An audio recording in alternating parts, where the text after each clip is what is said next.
अच्छा जी, ऑफिशियल अस्सलाम वालेकुम वरहमतुल्लाहि वबरकातुहू। किनका किनका माइक ऑन है? आवाज आ रही है, कोई करे?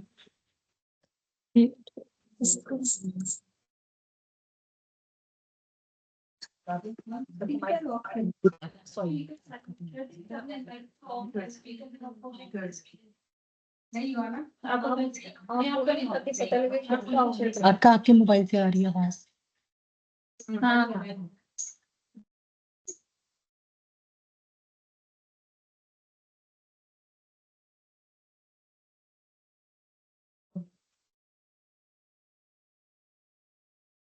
ठीक है, ये आप सब देख सकते हैं ना जो व्हाइट बोर्ड मैंने शेयर किया हुआ है। ठीक है, टॉपिक होगा हमारा आज का हलू हलून। इसको जब आप नाउन में बोलते हैं, ठीक है, सूरह मारिज में जो है ये लफ्ज आता है।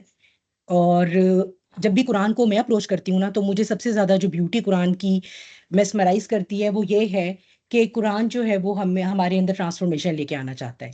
ये एक सबसे बड़ा इसका मकसद है। इसलिए हमेशा वो टॉपिक जब भी मैं आयत को पढ़ रही होती हूँ ना, तो मुझे सबसे ज्यादा पर्सनली जो है वो यही चीज अपील करती है कि कैसे जो है वो इन आयत को लेकर हम अपने अंदर ट्रांसफॉर्मेशन लेके आ सकते हैं। क्योंकि ये जो हम बिगाड़ देखते हैं दीन में, हम ये देखते हैं कि इबादतें जारी हैं, लेकिन हमारी जो इखलाकी हालत है वो पस्ती का शिकार है, एज एन उम्मा भी, कलेक्टिवली भी, और इंडिविजुअली भी। इनफरादी तौर पर भी हम ये देखते हैं कि हम दीन को अपनी जिंदगी में लाने को ये समझ लेते हैं कि सिर्फ चंद वो शायर हैं कि हम पर्दा कर लें, नमाज पढ़ लें, और हमने ये चीजें अपना ली तो बस हम बहुत दीनदार हो गए। लेकिन ये कि जब मामला पड़ता है, वास्ता पड़ता है, तो पता चलता है कि दिल का बुखल और दिल की जो हमारे अपने अंदर की कमजरफी है, और जो हमारा धुरधलापन है, और ये कि हम चाहते हैं कि सब अच्छा हमें मिल जाए, दूसरों के साथ जो मर्जी हो, जो खुदगर्जी, और ये जो जज्बात है जो हम देख रहे हैं कि इस स्मार्ट वर्ल्ड में जो है वो और ज्यादा बढ़ चुकी हैं ये चीजें, क्योंकि इंसान इंसान से वैसे ही दूर जा रहा है। तो ये जो है वो उधर का उधर ही हमें नजर आता है। तो फिर हम जो है वो सौरव दीन से मायूस होते हैं। हम समझते हैं कि पता नहीं ये किस किस्म का दीन है। ये भी वही लोग हैं, ये जो 5 वक्त की नमाज पढ़ता है, ये भी उसी तरह धोखा दे रहा है जैसे कि एक नॉन मुस्लिम धोखा दे रहा है। तो इससे जो है ना वो हमारे पास दीन का जो है ना वो इमेज वो खराब होता है। और ये क्यों होता है? इसलिए क्योंकि हम कुरान का जो असल पर्पस है ना, विच इज ट्रांसफॉर्मेशन, उसको मिस कर जाते हैं। ठीक है, नॉलेज तो वही बात है, बार बार मैं ये बात हमेशा दोहराती हूँ, नॉलेज इब्लीस के पास भी बहुत था।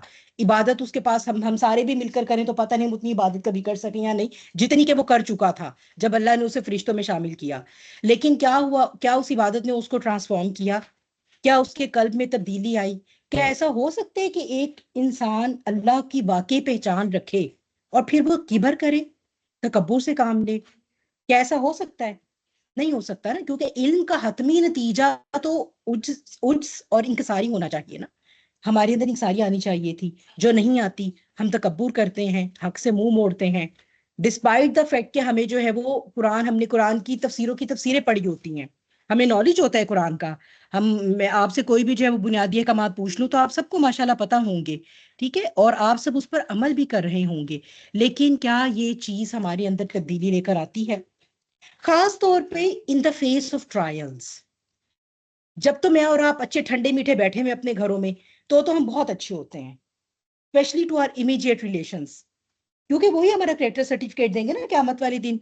शौहर से बीवी का, बीवी से शौहर का करेक्टर सर्टिफिकेट एक्सेप्ट होगा, हमसाये का नहीं होगा। ठीक है, उस मर्द के, उस पर्टिकुलर मेल के बारे में उसकी बीवी का जो करेक्टर सर्टिफिकेट होगा वो वैलिड होगा, उसके हमसाये का वैलिड नहीं होगा। तो हम, why we behave impulsive in the face of trials. ठीक है, तो ये सूरह मारिज की जो ये जो आयात थी ना, ये जब मेरी नजरों से गुजरी, तो खैर मैं हमेशा ये कहती हूँ ब्यूटी, ये कुरान तो सारा ही ब्यूटी है, लेकिन कुछ चीजें तो आपको ऐसी हिट करती हैं, और फिर वो मेरा ये दिल चाहता है जब भी मैं उन मुकामात से गुजरती हूँ कि उनको शेयर किया जाए सबके साथ। तो देखते हैं कि इंशाल्लाह आज हम इसमें जो है वो क्या लर्न कर सकते हैं। बाकायदा दुआ से शुरू कर लेते हैं। नहमदुहु व नुसल्ली अला रसूलिहिल करीम, अम्मा बाद, फ़अऊज़ु बिल्लाहि मिनश शैतानिर रजीम, बिस्मिल्लाहिर रहमानिर रहीम। रब्बि इश्रह ली सदरी व यस्सिर ली अमरी वहलुल उक़दतम मिन लिसानी यफ़क़हू क़ौली। रब्बि ज़िदना इल्मा, रब्बि ज़िदना इल्मा, रब्बि ज़िदना इल्मा, अल्लाहुम्मा फ़क़्हिना फ़िद्दीन। अल्लाह सुब्हानहू व तआला से इस दुआ से शुरू करते हैं कि जो इल्म हम आज हासिल करें ये हमारे इल्म नाफ़े साबित हो, और ये हमारे अमल में ट्रांसलेट हो जाए। अमल में ट्रांसलेट होने का मतलब है कि हम ट्रांसफॉर्म हो गए हैं। ठीक है, अगर वो इल्म आ गया और मैंने उसको बहुत लेक्चर्स दे दिए सबको, लेकिन वो मेरे अमल में ट्रांसलेट नहीं हुआ, तो इसका मतलब है कि ट्रांसफॉर्मेशन नहीं आई, ये इल्मे नाफे नहीं बना। तो हम ये देखते हैं कि हलू जो है वो है क्या, उस पर काबू कैसे पाया जा सकता है, ठीक है। In other words we can say how to manage it, ठीक है। और ये हम सब जो है वो सूरह मारिज की जो आयात हैं, आया नंबर 19 to 35 जो आपके सामने है स्क्रीन पर, ये उनकी रोशनी में जो है वो हम देखेंगे, ठीक है। पहले ये आयात मैं आपके लिए पढ़ती हूँ, इसका तर्जुमा देखते हैं, और फिर उसके बाद जो है वो की कॉन्सेप्ट्स और की पॉइंट्स को डिस्कस करेंगे इंशाल्लाह। बाद आऊज़ु बिल्लाह। इन्नल इंसाना खुलिका हलुआ इदा मस्सहु शर्रु जजुआ व इदा मस्सहुल खैरु मनुआ इल्लल मुसल्लीन अल्लज़ीना हुम अला सलातिहिम दाइमून वल्लज़ीना फी अम्वालिहिम हक़्क़ुम मालूम लिस्साइली वल महरूम वल्लज़ीना युसद्दिक़ूना बियौमिद्दीन वल्लज़ीना हुम मिन अज़ाबि रब्बिहिम मुश्फ़िक़ून इन्न अज़ाब रब्बिहिम गैरु मामून वल्लज़ीना हुम लिफुरूजिहिम हाफ़िज़ून इल्ला अला अज़वाजिहिम औ मा मलकत अयमानुहुम फ़इन्नहुम गैरु मलूमीन फमन इब्तगा वराअ ज़ालिका फ़उलाइका हुमुल आदून वल्लज़ीना हुम लिअमानातिहिम व अहदिहिम राऊन वल्लज़ीना हुम बिशहादातिहिम क़ाइमून वल्लज़ीना हुम अला सलातिहिम युहाफ़िज़ून उलाइका फ़ी जन्नातिम मुकरमून। सदक़ल्लाहुल अज़ीम। इन्नल इंसाना खुलिका हलूआ, बेशक इंसान को हलूआ पैदा किया गया है। अच्छा, और यहाँ पर जो है वो हम सबसे पहले मैं आपको दोबारा आपका ये कॉन्सेप्ट रिवाइज करवा दूं कि वही बात जैसे हम हमेशा करते हैं कि हमारे प्रॉब्लम कब ओरिजिनेट करते हैं, जब हम अपने आप को एक होलिस्टिक इंसान के तौर पर नहीं देखते। हमारी सोच जो है ना वो इस वक्त सिर्फ और सिर्फ हमारे मादी जिस्म को केटर कर रही है। हमारी सारी फिक्रें जो है वो हमारे मादी जिस्म के ऊपर आकर रुक गई हैं, लेकिन हम ये बिल्कुल भूल गए हैं कि हमारा एक रूहानी वजूद भी है। बल्कि अब तो कहा जाता है माइंड बॉडी एंड सोल, ठीक है। सोल क्या हो गया, रूहानी वजूद हो गया, बॉडी क्या हो गई, हमारा मादी वजूद हो गया, और माइंड क्या है, ये हमारा नफ्सियाती वजूद है, शऊरी वजूद है। क्योंकि जाहिर सी बात है हमारी नफ्सियात की भी तो जो है वो कुछ जरूरियात है ना, ठीक है। तो होता क्या है, ये कश्मकश है। मादी वजूद कहाँ से आया, कहाँ से आया, जल्दी से बताए कोई। जमीन से, मट्टी से आया है, ठीक है। उसके अंदर जो है वो, यानी उसका मादे तख्लीक जो है वो जानवरों के मादे तख्लीक वाला है, ठीक है। तो इसलिए जो है वो उसके अंदर जानवरों वाली जिबिल्लतें हैं, खाना पीना, मुबाशरत, अपनी अपनी प्रोटेक्शन करना, नस्ल को आगे बढ़ाना, वगैरह वगैरह, ठीक है। लेकिन क्या हम जानवरों वाली जिंदगी गुजारने के लिए भेजे गए हैं यहाँ पर? तो कैसे एलिवेट होगा हमारा आबादी वजूद, कैसे एलिवेट किया अल्लाह सुब्हानहू व तआला ने इसे, सॉरी, कैसे अशरफुल मखलूकात बनाया, क्या चीज ऐड की उसके अंदर, रूह है रूह हमारे अंदर। डाली उसके अंदर। सॉरी, ये आवाज, ये माइक जो है वो म्यूट कर लें अपना, इसका भी ऑन है, ठीक है। तो ये जो रूह ऊपर से आई ना, क्योंकि अल्लाह सुब्हानहू व तआला ने यही फरमाया ना कि जब मैं इसके अंदर रूह फूंक दूं तो तुम सजदे में गिर जाना, ठीक है। खाली उस मादे के सामने नहीं गिरना था, क्या हुक्म था कि जब मैं इसके अंदर रूह फूंक दूं तो तुम सजदे में गिर जाना। यानी इसकी कंप्लीशन तब होगी जब इसका जो सेकंड, जैसे आप कहते हैं बेटर हाफ, जो कि ज्यादा इंपॉर्टेंट है, वो रूहानी वजूद जो अल्लाह से आ रहा है, अल्लाह सुब्हानहू व तआला के डायरेक्ट अमर से आ रहा है, कुल से भी, और अल्लाह के की फूंक से जिसे कहा जाता है। यानी ये जो इसका मतलब क्या है, अल्लाह के नूर की एक्सटेंशन है ये। अल्लाह के नूर में से अल्लाह ताला ने हमें एक नूर दिया है रूह की शक्ल में। जाहिर सी बात है उसकी वो वाली माहियत या करेक्टरिस्टिक्स वो नहीं है जो अल्लाह के नूर की है, लेकिन एक्चुअली ये अल्लाह की तरफ से डायरेक्ट आ रहा है, जमीन से नहीं है।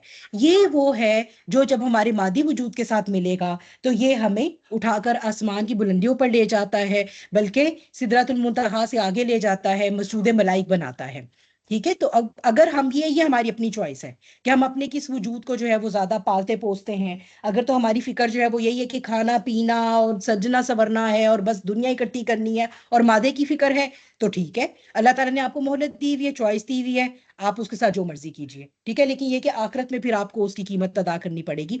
और अगर जो है वो आप रूहानी वजूद को मजबूत बनाने की कोशिश करते हैं तो इसका आपको ना सिर्फ आखिरत में फायदा होता है बल्कि यहाँ भी फायदा होता है। अच्छा, रूहानी वजूद जो है ना, इसका मरकज जो है वो कल्ब है, और जो हमारा फिजिकल बीइंग है इसका क्या मरकज है? आमना से पूछ लेते हैं, वो डॉक्टर है ना, ऐसे बेचारे सारे बाकी दिमाग पे जोर डालते रहेंगे। सॉरी, और नहीं, अगर मैं कहूँ एबीसी के हवाले से, लाइक जो लाइफ क्रिटिकल है, ब्रेन स्टेम को तो ब्लड सप्लाई जाएगी तो फिर ही वो बेचारी काम करेगी ना, इन आइसोलेशन तो नहीं काम करेगी ना, उसकी ऑक्सीजन तो जानी हार्ट से है ना। हमारा जो एक्चुअली रूहानी वजूद और मादी वजूद है ना, इसका जो सदर मुकाम है ना, सुदूर, क्या कहा है कुरान में, अल्लाह सुब्हानहू व तआला ने क्या इस्तेमाल फरमाया है, इन्ना लफी शफाउन, इन्ना शिफा, सॉरी मुझे थोड़ा सा भूल गया, इसमें क्या है कि इसमें शिफा है लफिस, उन बीमारियों के लिए लफिस सुदूर जो सीनों में है। सदर मुकाम, पहले भी आपको ये मैंने वर्ड बताया हुआ है। सदर मुकाम क्या होता है, जैसे कहते हैं कराची का सदर बाजार है, सारे बाजार का मेन है, कोई भी सदर हिस्सा होता है जो, तो सुदूर हमारी फिजिकल बीइंग का भी एक्चुअली ये जो सीना है यही है। ठीक है, आप अपने लंग्स और अपने हार्ट के बगैर जो है वो मिली सेकेंड्स में भी जिंदा नहीं रह सकते। ठीक है, और इसी तरह जो है वो आपका जो स्पिरिचुअल बीइंग है ना, उसका सदर मुकाम भी कल्ब है। And they both go in harmony, they work in hand. ठीक है, मिसाल के तौर पर अगर मेरी स्पिरिचुअल पावर लो हुई हुई है, तो क्या होगा, मुझे मुख्तलिफ किस्म के नेगेटिव थॉट्स अटैक करेंगे। ठीक है, वो मेरी जिंदगी में एंग्जाइटी लेकर आएंगे, जो कि मेरे फिजिकल हार्ट के हार्ट बीट को तेज करेगा, जो होनी चाहिए नॉर्मली उसकी। ठीक है, which ranges from somewhere from 80 to 86। ठीक है, इतनी 90 तक चलो चलेगी, उससे ज्यादा हो जाएगी तो क्या होगा, अब मेरे हार्ट पर बर्डन बढ़ गया। ठीक है, तो ये दोनों साथ साथ चलते हैं। लेकिन एक कुछ कुछ चीजें ऐसी हैं जो रूहानी वजूद का मर्ज हैं, और कुछ चीजें ऐसी हैं जो मेरे और आपके रूहानी बीइंग की डिफॉल्ट सेटिंग है। ठीक है, दोनों में फर्क है। जैसे जब हम सूरह बकरा में अल्लाह सुब्हानहू व तआला के मुनाफिकीन की बात करते हैं तो कहते हैं ना कि इनके कुलूब में मर्ज है। मर्ज क्या है, तकब्बुर का, हसद का, शक का। ठीक है, मुनाफिकीन के दिलों में यही मर्ज, वो मर्ज है, उसका इलाज होना जरूरी है। कुछ चीजें हैं जो डिफॉल्ट सेटिंग के साथ आती हैं। मिसाल के तौर पे मैंने कोई वॉशिंग मशीन डिजाइन की, ठीक है, मैं उसके इंजीनियर हूँ, और लेकिन उसके अंदर जो है वो वैसे तो बहुत अच्छी है हर एतबार से, लेकिन उसकी एक डिफॉल्ट सेटिंग है कि आप उसे 1.5 घंटे से ज्यादा नहीं चला सकते। तो you will have to take care of that fact. ठीक है, अब आपको उसके हिसाब से अपना साइकिल एडजस्ट करना पड़ेगा। या मैं ये कह दूंगी, जैसे मैं बता दिया चाहते हैं कि ये मशीन जो है ये 7 kg से ज्यादा का वेट नहीं लेगी। ठीक है, या 10 kg से ज्यादा का वेट नहीं लेगी। अब आप उसके अंदर 20 का डालेंगे तो जाहिर सी बात है वो सारा उसका सिस्टम जो है वो आपके हाथ में टब आ जाएगा उसका मशीन का। ठीक है, तो कुछ चीजें हमारी डिफॉल्ट सेटिंग है। कहने की ये बात है कि अल्लाह ताला को इसकी क्या जरूरत पेश आई कि हमारी डिफॉल्ट सेटिंग में कोई कमी रखी जाए। देखें, इससे पहले कि मैं इसकी तरफ जाऊं, हम हलुआ के वर्ड को समझ लेते हैं ताकि पता लग जाए कि आखिर हम बात कर क्या रहे हैं। तो हलुआ है हा लाम आइन, अरेबिक जुबान में हमेशा मैंने आपको बताया है 3 लेटर्ड जो है वो रूट वर्ड्स होते हैं। वो 3 लेटर्ड रूट वर्ड्स जो है वो डिफरेंट मोड में हम डालते हैं तो वो हमें डिफरेंट तरीकों से हमारे सामने आते हैं, मुख्तलिफ शक्लें इख्तियार करके, और उनके मायने भी फिर थोड़े थोड़े चेंज होते जाते हैं उसके हिसाब से। ठीक है, हा लाम आइन जो है ये हलुआ या हलू का जो है ये मादा है। इसके काफी सारे मीनिंग्स हैं। इसका मैं आपको ये सारे मैंने लिखे भी हुए हैं। थुड़दिला, जो आप इसकी ट्रांसलेशन में भी देख रहे हैं कि इंसान को अल्लाह ताला ने थुड़दिला, बेसब्रा पैदा किया है, हवास बाख्ता हो जाता है, घबरा जाता है बहुत जल्दी, बेकरार हो जाता है, कोई भी प्रॉब्लम आती है। क्योंकि मैंने क्या कहा, इन the face of trials specially आपने ये देखना है। ठीक है, क्योंकि वो मशीन जो मैंने बनाई है, जब मैं उसे when I will put it into the trial तो मुझे पता चलेगा ना, जब मैं यूज करूंगी उसकी फुल कैपेसिटी पे तो मुझे पता चलेगा ना कि ये काम ठीक कर रही है नहीं। तो ये जो अल्लाह ने अपना मास्टरपीस जहां भेजा हुआ है, इसे अल्लाह ताला मुख्तलिफ ट्रायल्स से गुजारते हैं ताकि पता लगे कि ये अपने मास्टरपीस के लेवल पर काम करता है या नहीं करता। तो कच्चे दिल वाला होना, फिर इसी में बहुत कंजूस होना और हरीस होना, ये दोनों मतलब आ जाते हैं। ठीक है, ये सारे ही इसके मतलब हैं दिस वर्ड हलवा के। उजलत वाला होना, बहुत जजा फजा करने वाला होना, शोर डालने वाला एकदम से। ठीक है, इसे ना इंग्लिश में बहुत ज्यादा अच्छा जो है वो हम 2 वर्ड्स के साथ डिस्क्राइब कर सकते हैं, रिएक्शनरी होना और इम्पल्सिव होना। ठीक है, ये है बेसिकली हमारे मादी वजूद की जिबिल्लत। मुझे जैसे ही कोई कुत्ता नजर आएगा, कोई सांप नजर आएगा, या मैं चीख मार दूंगी एकदम। ठीक है, या मैं भाग जाऊंगी वहां से। मेरा हाथ जैसे ही गर्म तवे को लगेगा, मुझे जैसे ही कुछ कट लगेगा, दर्द होगी, मैं फौरन विड्रॉ करूंगी। ये होते हैं इम्पल्सिव रिएक्शंस। एक हद तक तो ये हमारे लिए अच्छे हैं होने। ठीक है, अगर ये नहीं होंगे ना तो मेरा मादी वजूद जो है उसका सेफ्टी मैकेनिज्म जो है वो मुतासिर हो जाएगा। ठीक है, मेरा हाथ जलता रहे, मुझे पता ही ना चले, मेरे अंदर अल्लाह ने पेन रिसेप्टर्स ही ना रखे होते, तो क्या होता, वो तो जल जाता सारा।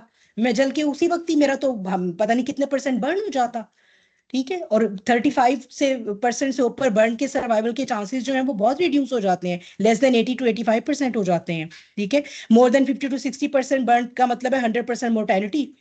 तो इसका क्या मतलब हुआ कि ये मेरे लिए एक अल्लाह की नेमत है। क्योंकि मैं आपसे सवाल अगर करूं कि अल्लाह ताला ने क्यों रखी है मेरे अंदर ये चीज, मेरे अंदर अल्लाह ताला ठहराव भी तो रख के भेज सकते थे ना, क्यों अल्लाह ने मेरे अंदर इंपल्सिवनेस रख दी, क्यों मुझे रिएक्शनरी बना दिया। जरा सी बात नहीं होती, हम सोचते नहीं है, फटाफट फट जाते हैं। ऐसा ही है ना। अब ये जो रिएक्शनरी होना और इंपल्सिव होना जहां मेरे मादी बीइंग के लिए बेनिफिशियल है, वहां पर ये मेरे स्पिरिचुअल बीइंग के लिए एक्चुअली एक चैलेंज है। ठीक है, तो क्यों अल्लाह ताला ने ये चैलेंज रखा है, आप बताएं, क्या समझ आती है। नहीं, वो तो मेरे मादी बीइंग के लिए ठीक है, लेकिन मेरे स्पिरिचुअल बीइंग को तो वो इफेक्ट कर रहा है ना। स्पिरिचुअल बीइंग में मेरी इंपल्सिवनेस किस तरह रिप्रेजेंट होती है, जैसे कोई मुसीबत आती है मैं शोर मचाना शुरू कर देती हूँ। जैसे मेरा बच्चा अनरूली हुआ, मैंने उठ के एक थप्पड़ लगाया उसको। जैसे मुझे शौहर ने कोई बात कही, मैंने चीखना शुरू कर दिया। ये इंपल्सिवनेस है ना, रिएक्शन टेस्ट है हमारा, हमें ये टेस्ट दिया गया है। ठीक है, ये हमारा डिफॉल्ट डिजाइन है, ये कोई मर्ज नहीं है। ठीक है, अब क्या होता है, ऐसी चीजों को मैनेज करने के लिए जो है वो अल्लाह सुब्हाना व तआला ने हमें कुरान ही से जो है वो डिफरेंट मैनेजमेंट प्लान्स दिए हुए हैं, वो हमें सीखने हैं। ये है हमारा ह्यूमन बीइंग होने का और या कुरान को सीखने का जो हमारा मकसद है ना, वो ये मकसद है। ठीक है, कि ये जो है वो हम इम्पल्सिव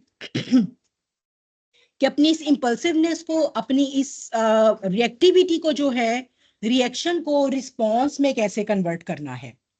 ठीक है, रिएक्शन नहीं देना, रिस्पॉन्ड करना है।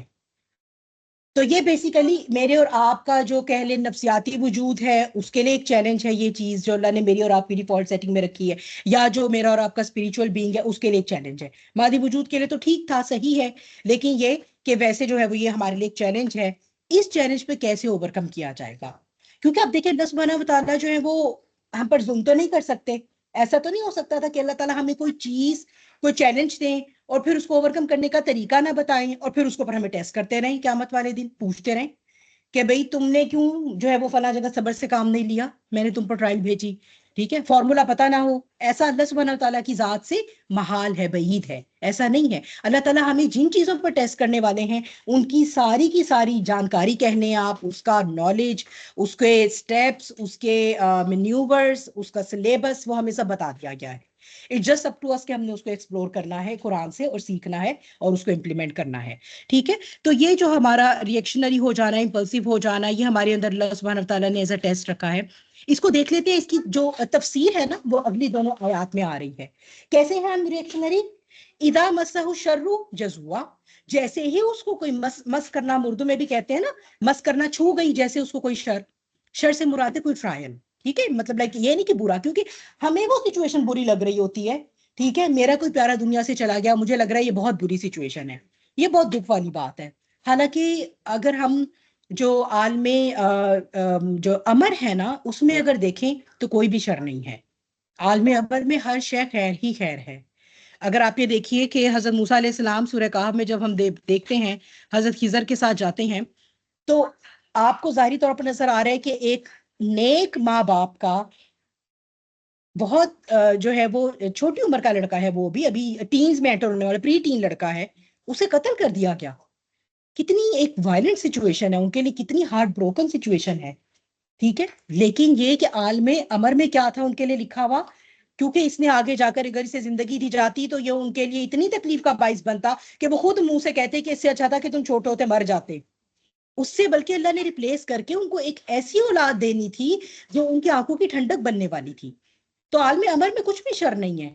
आलम जाहिर में, ये इस आलम तशरीह में जहाँ पे हम हर चीज की शरह को खोजने की कोशिश करते हैं, यहाँ पर हमें विजडम हर वक्त नहीं भी मिलती कि हमारे साथ बुरा क्यों हुआ। बज़ाहिर वो बुरा होता है लेकिन एक्चुअली कुछ भी बुरा नहीं होता है, एवरीथिंग इज टेस्ट।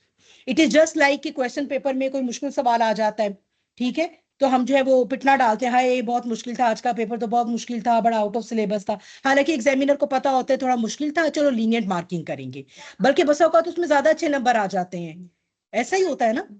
तो ये है इसकी पीछे पीछे जो हिकमत है कि ये शर क्या है, आजमाइश। जैसे ही इसे कोई आजमाइश छूती है, इतना वोलेटाइल है, फौरन जजुआ।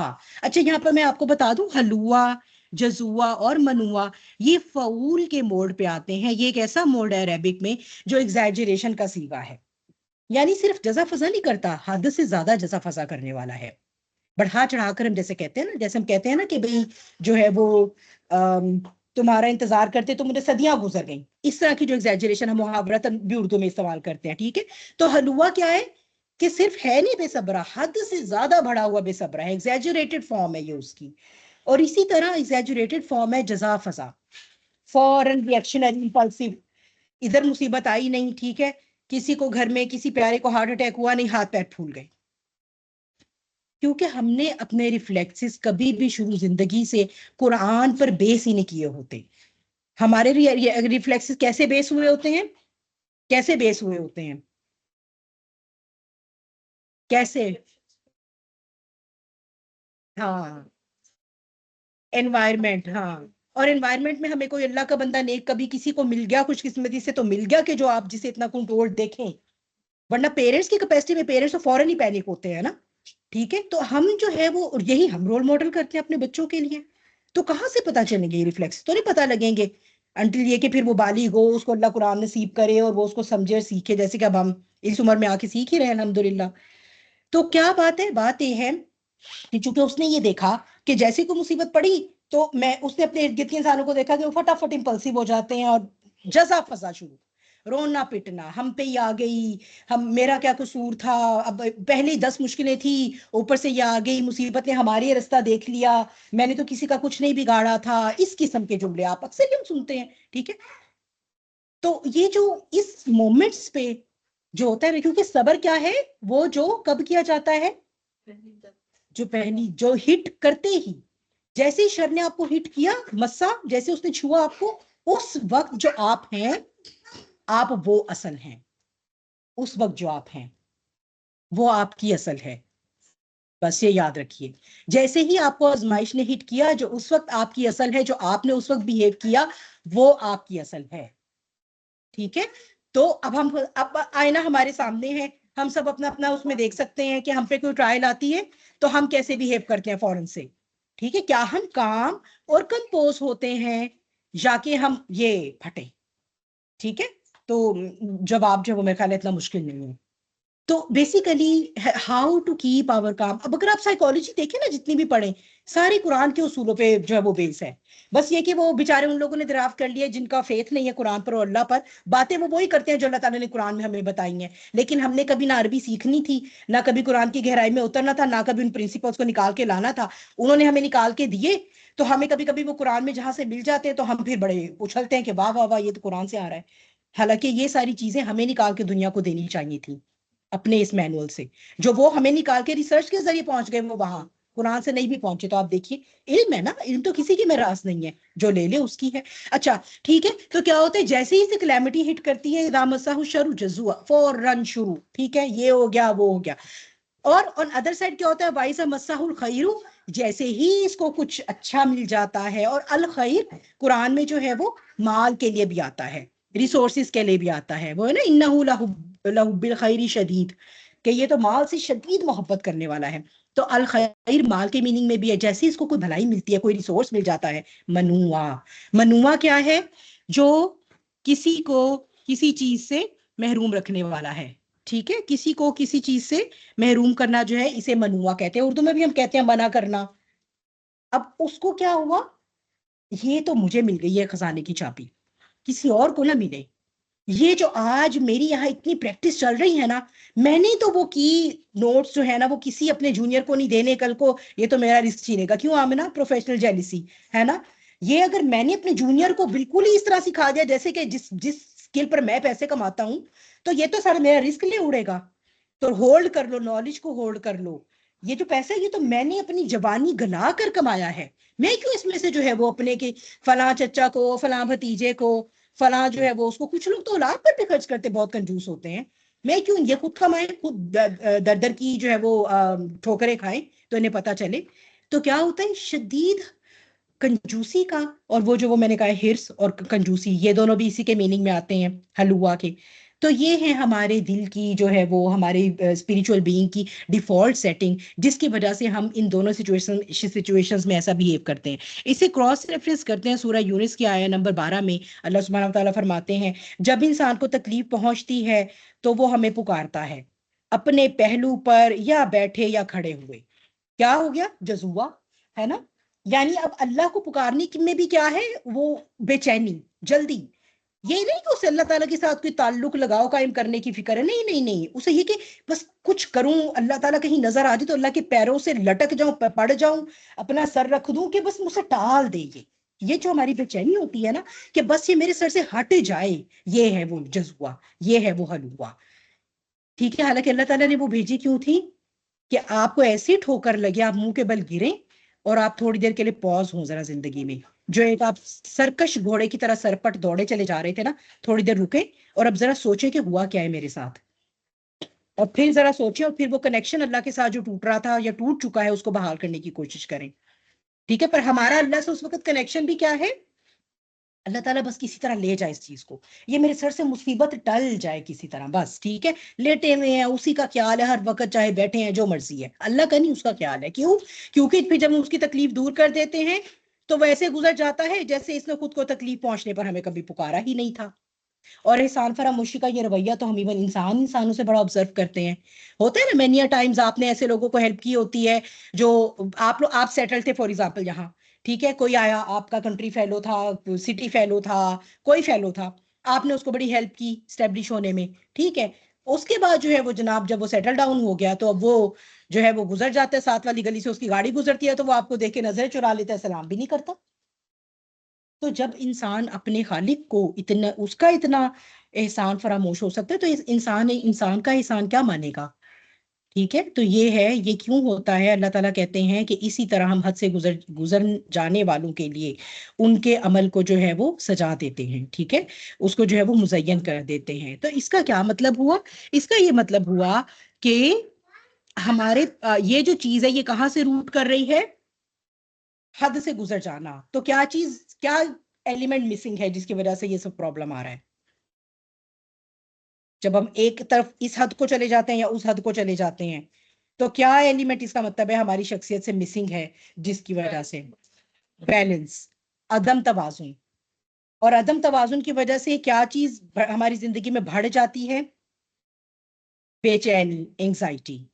ठीक है, तो क्या इसका अब क्या पता चला कि हम क्यों हैं रिएक्शनरी और इम्पल्सिव? हमारी फिजिकल बीइंग में तो अल्लाह ने ये इम्पल्सिव इसलिए रखी कि हम खुद को प्रोटेक्ट, हमारी वो बॉडी प्रोटेक्ट हो सके। और स्पिरिचुअल बीइंग के लिए जो है ये इम्पल्सिवनेस जो है वो हमारे अंदर क्यों आती है? एंजाइटी की वजह से। तो अंडरलाइन कॉज क्या निकला? एंजाइटी है जो हमें ड्राइव करती है। एंजाइटी होती है ना, जैसे मिसाल के तौर पे अल्लाह ना करे एकदम से मेरे बच्चे को कुछ हो गया तो मुझे एंजाइटी कि फला इसको क्या हो जाएगा, इसको ये चोट लग गई, इसका खून बह रहा है, पता नहीं ये इसको क्या, मैं इसका क्या करूं, मैं हॉस्पिटल लेके जाऊं, इसका खून निकल जाएगा, ये बेहोश हो जाएगा, इसको ये हो जाएगा, इसको वो हो जाएगा। क्योंकि हर वक्त हमारा माइंड रेस करता है एंड रिजल्ट के ऊपर। हालांकि एंड रिजल्ट क्या है? क्या एंड रिजल्ट है हमारे इस दुनिया में? मौत। और इंसान अगर अपने आप को ये बता दे कि क्या होगा ज्यादा से ज्यादा, मर जाऊंगा, तो मरना तो है, तो क्यों ना फिर ऐसे मरूं कि मैं मौत का इंतजार कर रहा हूं यहां पर और वहां अल्लाह मेरा इंतजार कर रहा हो कि ये मेरा बंदा मुझसे मिलने आ रहा है। आप सोचिए कैसी मौत होगी जिसका एक इंसान खुद इंतजार करे। तो ये सब चेंजेस क्यों नहीं आती, ये ट्रांसफॉर्मेशन क्यों नहीं आती, even despite learning from the Quran? क्योंकि हम तह में उतरते नहीं हैं, हम उसको अपनी नफ्सियात से जोड़ते नहीं हैं। हालांकि कुरान का हर हर्फ जो है ना वो हमारी नफ्सियात को ट्रेन एक्चुअली कर रहा है। ठीक है, तो ये जो है वो एक इम्बैलेंस जो है ना उसकी वजह से ये प्रॉब्लम आ रहे हैं, और वो इम्बैलेंस जो है वो एंजाइटी लेकर आता है। इसका एक मैनेजमेंट प्लान अल्लाह सुब्हानहू तआला ने हमें दिया। इस मैनेजमेंट प्लान के मैं मोटे मोटे उसूल आपको बता देती हूँ। कोई 6-7 पॉइंट्स हैं कि क्या करना चाहिए, फिर क्या करें, सवाल ये पैदा होता है। ठीक है, तो ये हमें अल्लाह ताला ने 6-7 बातें बताई हैं। मैं उसका पहले आपको उसके नाम बताती हूँ, फिर जो है वो हम उसकी डिटेल में जाएंगे। अच्छा, मगर इल्ला, कौन कौन एक्सेप्शन है इससे? वो नमाजी जो अपनी नमाज पर दबाव इख्तियार करते हैं। तो सबसे पहले क्या आ गया? नमाज पर दाइम हो जाना। ठीक है, और जिनके मालों में हक मुकर्रर है सवानी और महरूम का। नंबर 2, जो माल के साथ अटैचमेंट है उसको लेट गो ऑफ करना पड़ेगा। सदकात बढ़ाने पड़ेंगे अपनी जिंदगी में। नंबर 3, वल्लज़ीना युसद्दिकूना बियौमिद्दीन, ये 3 आयात फिक्र आखिरत पर हैं। ये जो यौम जज़ा की तस्दीक करते हैं और अपने रब के अजाब से डरने वाले हैं, और बेशक इनके रब का अजाब बेखौफ होने की चीज नहीं है, फिक्र आखिरत है उन्हें।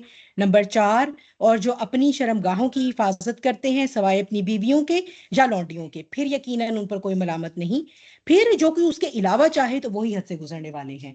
नंबर 5, जो अपनी इमानतें और अपने अहद निभाने वाले हैं। नंबर 6, और जो अपनी शहादतों पर कायम है। और नंबर 7, ये सर्कल दोबारा आकर नमाज पर ख़त्म हो जाता है, और जो अपनी नमाज की हिफाजत करते हैं। ये मैनेजमेंट प्लान मैंने यहाँ पर सर्कल की शक्ल में आपके लिए बनाया हुआ है।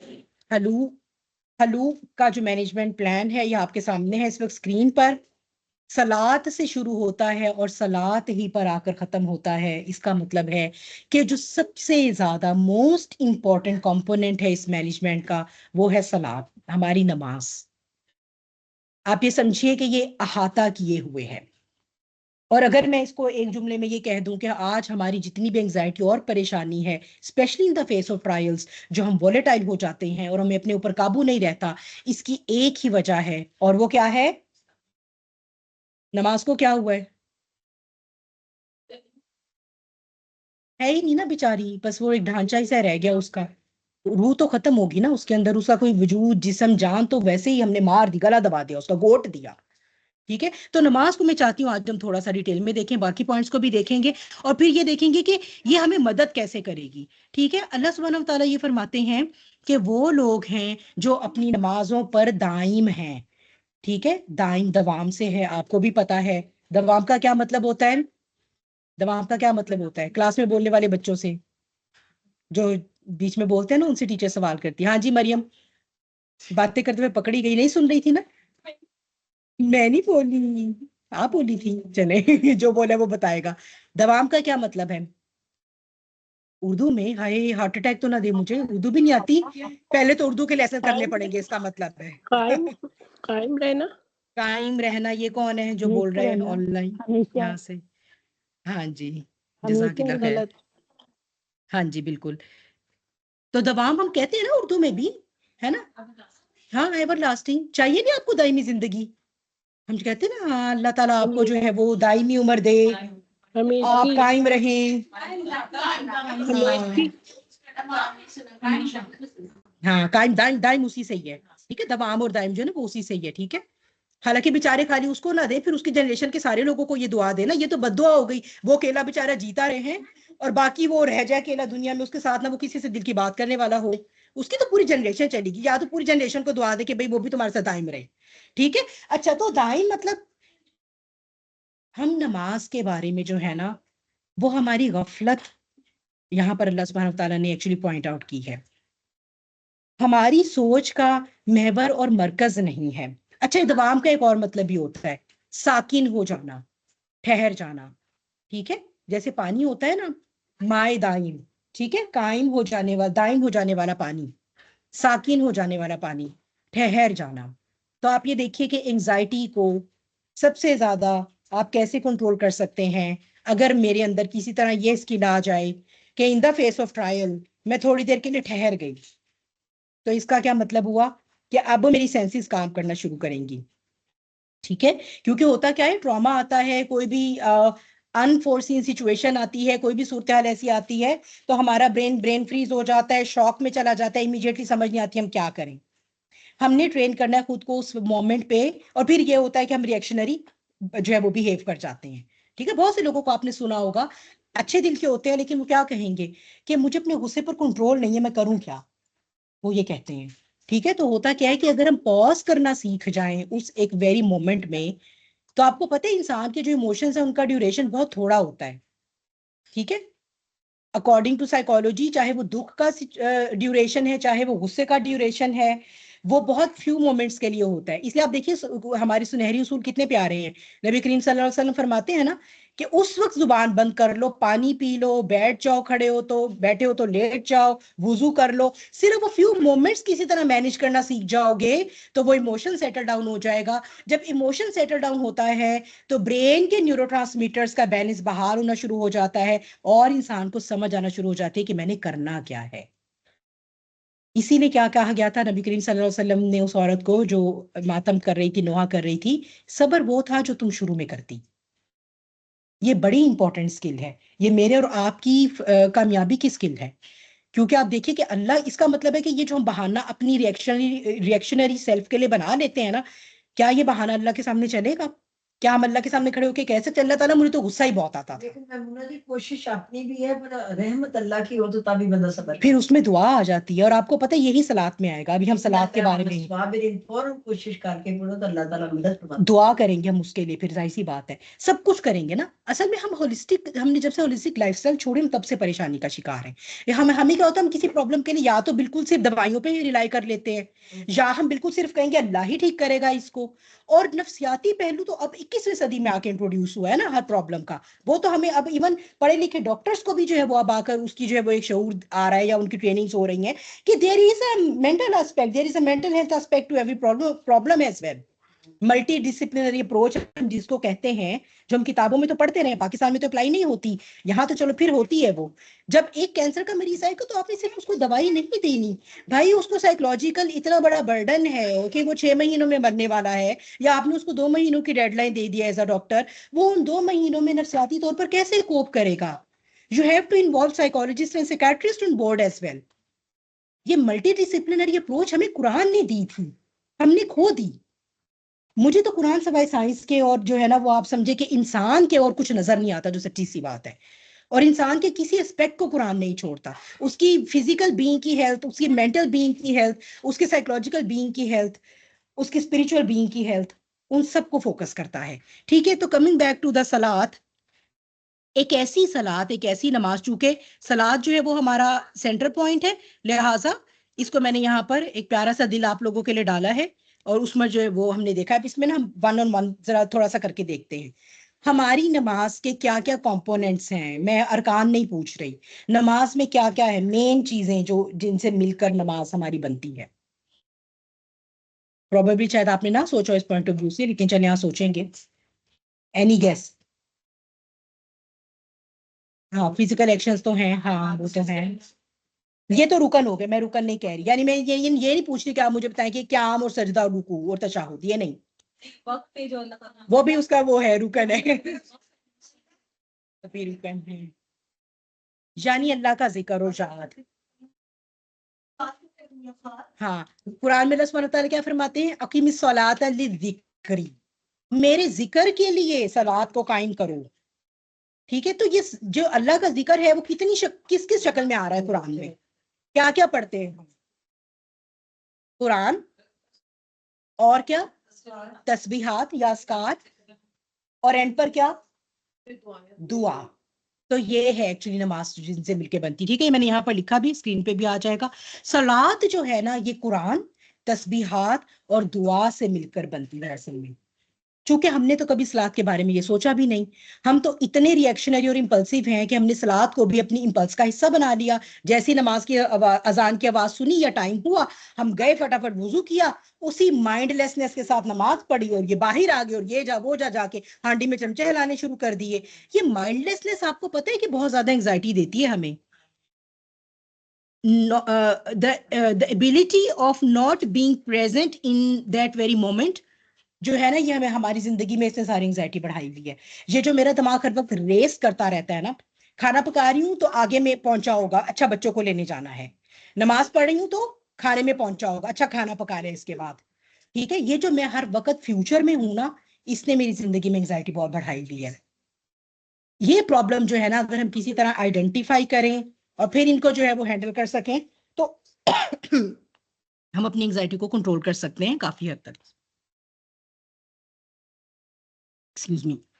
ठीक है जी, तो ये अल्हम्दुलिल्लाह, तो हमने ये देखा कि सलात में जो कुरान और तस्बीहात और जो दुआएं हैं ना, अगर हम चाहते हैं कि अपनी क्वालिटी सलात की इंप्रूव करें, तो हमें इन कंपोनेंट्स पे सबसे पहले गौर करना होगा। ठीक है, और जैसे हमेशा मैंने आपको कहा, हर मसले का हल कुरान है।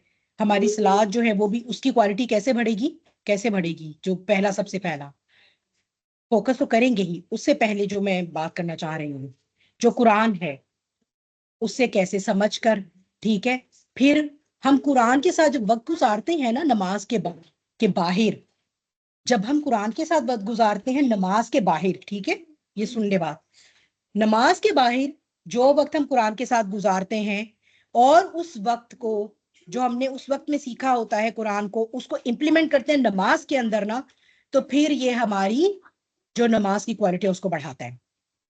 और इसमें दो बहुत बड़ी चीजें हैं। क्या हमारे अंदर ये शौक है कि हम नई नई सूरतें पढ़ें? क्या कि हमने जान छुड़ा ली हुई है कुल हुवल्लाहु अहद पढ़ के, कुल औज़ु बिरब्बिन नास पढ़ के, जान छुड़ा के छोटी छोटी सूरतें पढ़ के हम नमाज पढ़ के फारिग हो जाएंगे? हाँ, शरा के हवाले से तो वो फर्ज अदा हो गया, ठीक है, अगर आपने सारे अरकान ठीक किए हैं, ठीक तो हो गई। लेकिन आप जो जिंदगी में मिस आउट कर रहे हैं ना, वो आपको सवाब मिल जाएगा, लेकिन जो नमाज का मकसद था ना वो फौत हो जाएगा।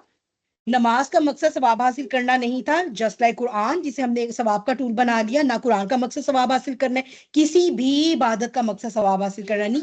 ये अल्लाह की रहमत है कि उसने सवाब को अटैच कर दिया है इनके साथ। और हमारे जहन में तो प्राइमरी कॉन्सेप्ट ही सवाब का आता है। सवाब नहीं है, ये जो सारे हमें रिचुअल्स अल्लाह ने दिए हैं ये टूल्स हैं। ये वो टूल्स थे जो हमारे ट्रेनिंग टूल्स थे, जिसमें से नमाज मोस्ट इंपॉर्टेंट ट्रेनिंग टूल है। आपको तकवा पैदा करना है, आपको नमाज बेहतर करनी पड़ेगी। आपको जजा फजा फला से अपने आप को निजात देनी है, ट्रेन करना है, आपको नमाज के ऊपर फोकस करना पड़ेगा।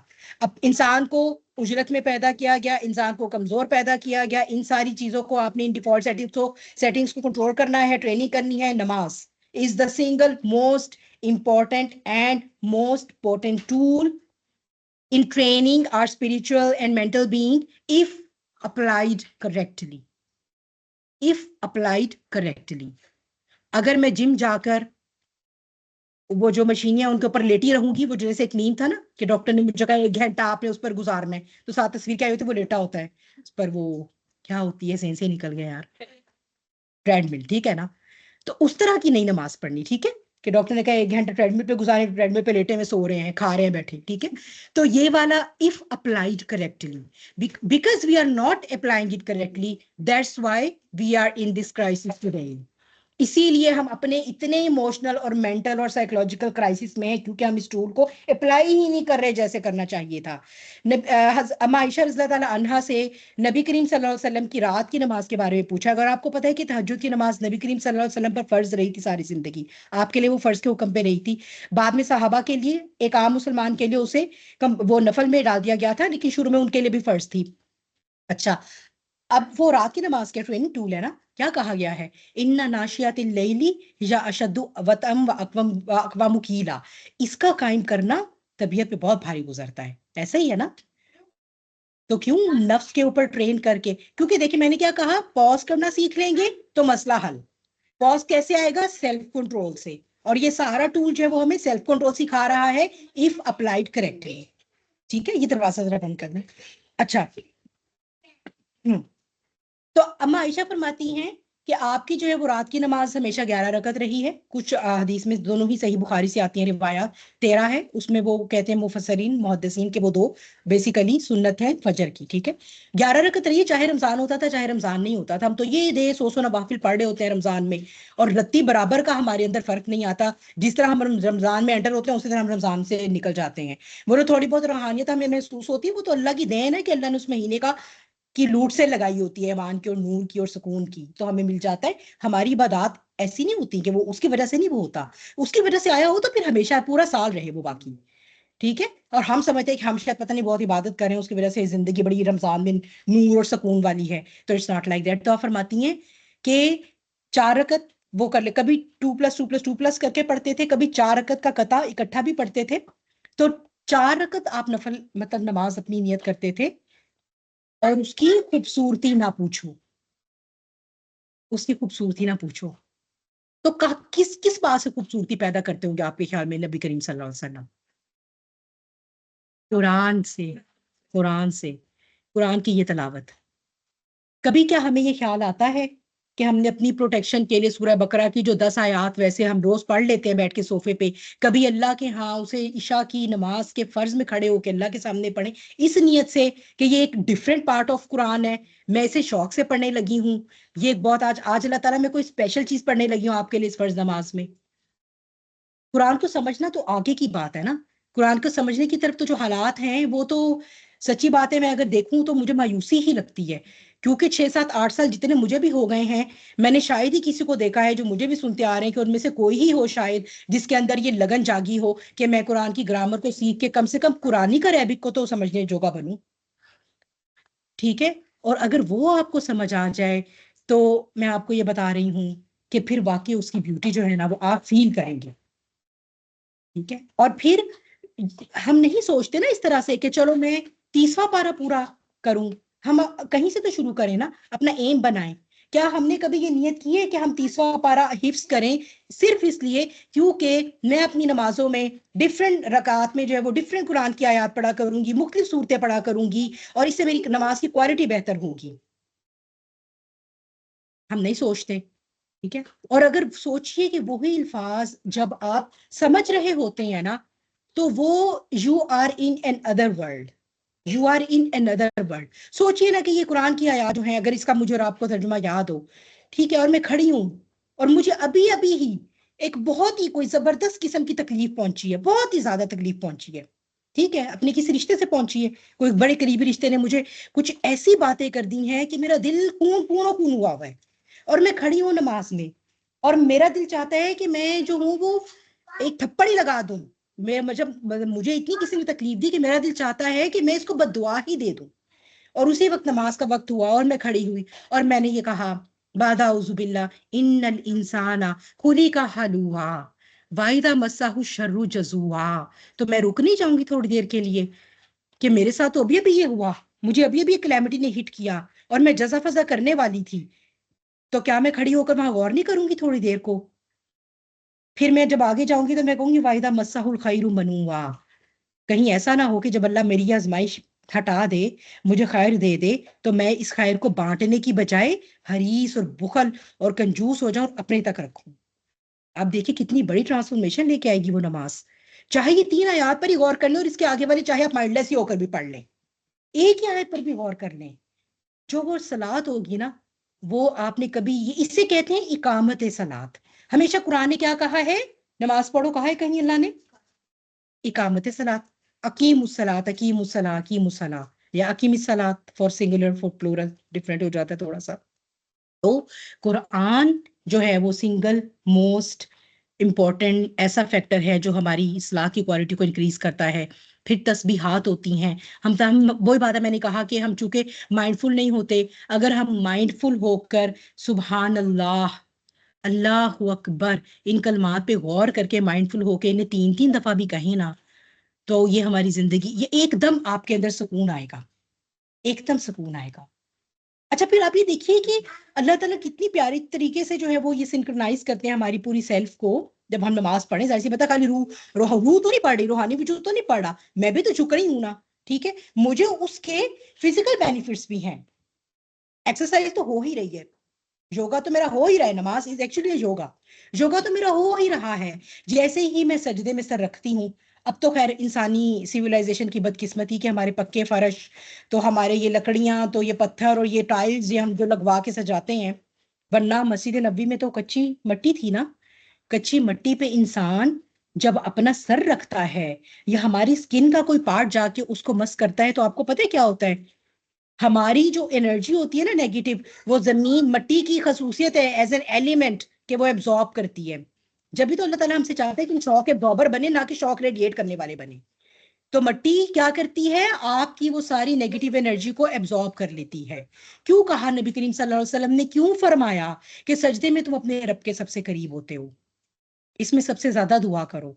क्योंकि जब हमें सुकून मिलेगा, हम उस मोमेंट में हाजिर होंगे, तो हमें पता लगेगा कि हम किसके आगे अपना माथा जमीन पे रख के बैठे हुए हैं, हम रियलाइज ही नहीं करते।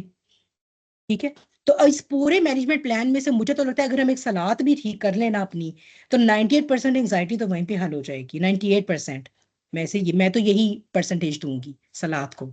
ठीक है, और फिर ये कि दुआ, ठीक है, दुआ जाहिर सी बात है, अगर मुझे तकलीफ पहुंची है जैसे मैंने कहा और मैंने उसी वक्त नमाज पढ़ी है, मैंने कुरान पढ़ा, मैंने गौर किया, मैं झुकी अपने रुकू में, मैं झुकी सजदे में, मैं सजदे में गई, मैंने अल्लाह की तस्बीहात पढ़ी, दुख से में तो जाहिर सी बात है वो और भी दिल से निकलेंगी।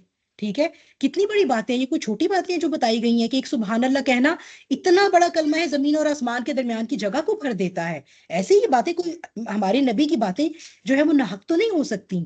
उनके अंदर माज़अल्लाह हमारा तो पूरा ईमान है, झूठ तो नहीं हो सकती ये बात।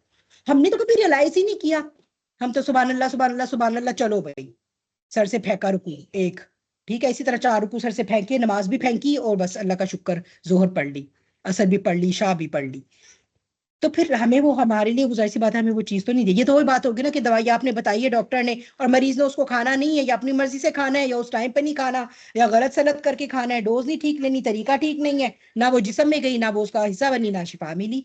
ठीक है, तो ये जो 3 कंपोनेंट है, फिर हम अल्लाह से जब दुआ करते हैं तशहुद में बैठ के, तो वो दुआ हमें, क्योंकि वो एक्चुअली दुआ का वक्त वो होता है ना, सलाम फेरने से पहले का वक्त होता है दुआ का वक्त, बाद का नहीं। हम ये समझते हैं जब हाजिर हैं बादशाह के दरबार में तब दुआ मांगेंगे, अर्जी डालेंगे ना कि सलाम फेर के आ गए और फिर अब याद आ रहा है कि ये भी कहना है और ये भी कहना है। ठीक है, तो ये कॉन्सेप्ट भी ठीक कर लें। बेसिकली दुआ का जो वक्त है नमाज में वो सलाम फेरने से पहले है, तो मनाजात करें उससे, कनेक्शन बनाएं। क्योंकि कनेक्शन नहीं बना होता इसलिए हम जजा फजा करते हैं। कनेक्शन बना होगा ना, तो मुझे कोई भी पत्थर आके सर पे लगेगा, मुझे कुछ भी होगा ना, मुझे सबसे पहले अल्लाह याद आएगा। ये रिफ्लेक्सेस होते हैं।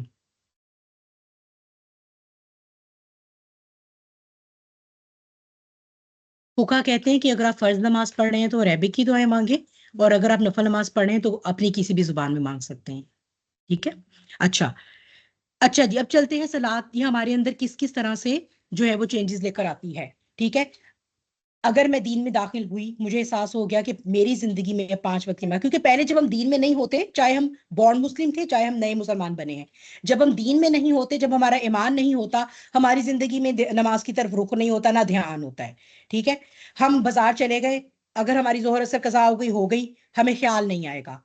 चेंज क्या आता है जब हम दीन में दाखिल होते हैं, तो हमें सबसे पहले फिक्र होती है, ये नहीं कि बाजार जाना छोड़ देंगे, हमें फिक्र ये लग जाएगी कि अगर अब मैं बाजार जाऊंगी तो क्या वक्त होगा, मैं किस वक्त तक वापस आऊंगी, 3 घंटे का काम है या 4 घंटे का काम है, मेरी जोहर का वक्त हो जाएगा या असर का वक्त हो जाएगा, या कि मैं घर आके पढ़ सकूंगी, या कि वो निकल जाएगी, तो मैंने क्या करना है उसके बारे में, या मैंने घर से निकलने से पहले दोनों पढ़नी है, अगर मैं किसी बहुत ही लंबे सफर पे निकलने लगी हूँ।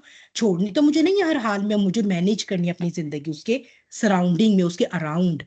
जब हमारी जिंदगी के का पूरा दिन जो है एक 24 घंटे का दिन, इन 5 औकात के अराउंड हम डिजाइन करना शुरू कर देते हैं, ये माइंडफुलनेस हमारे अंदर आती है, तो हम क्या होते हैं, डिसिप्लिन्ड हो जाते हैं, हम बहुत डिसिप्लिन्ड हो जाते हैं।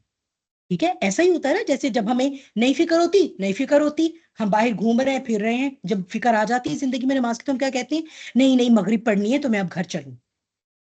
ठीक है, या ये कि बच्चों को सुलाकर इशा पढ़ूंगी, या ये कि इशा पढ़ के बच्चों को सुलाऊंगी।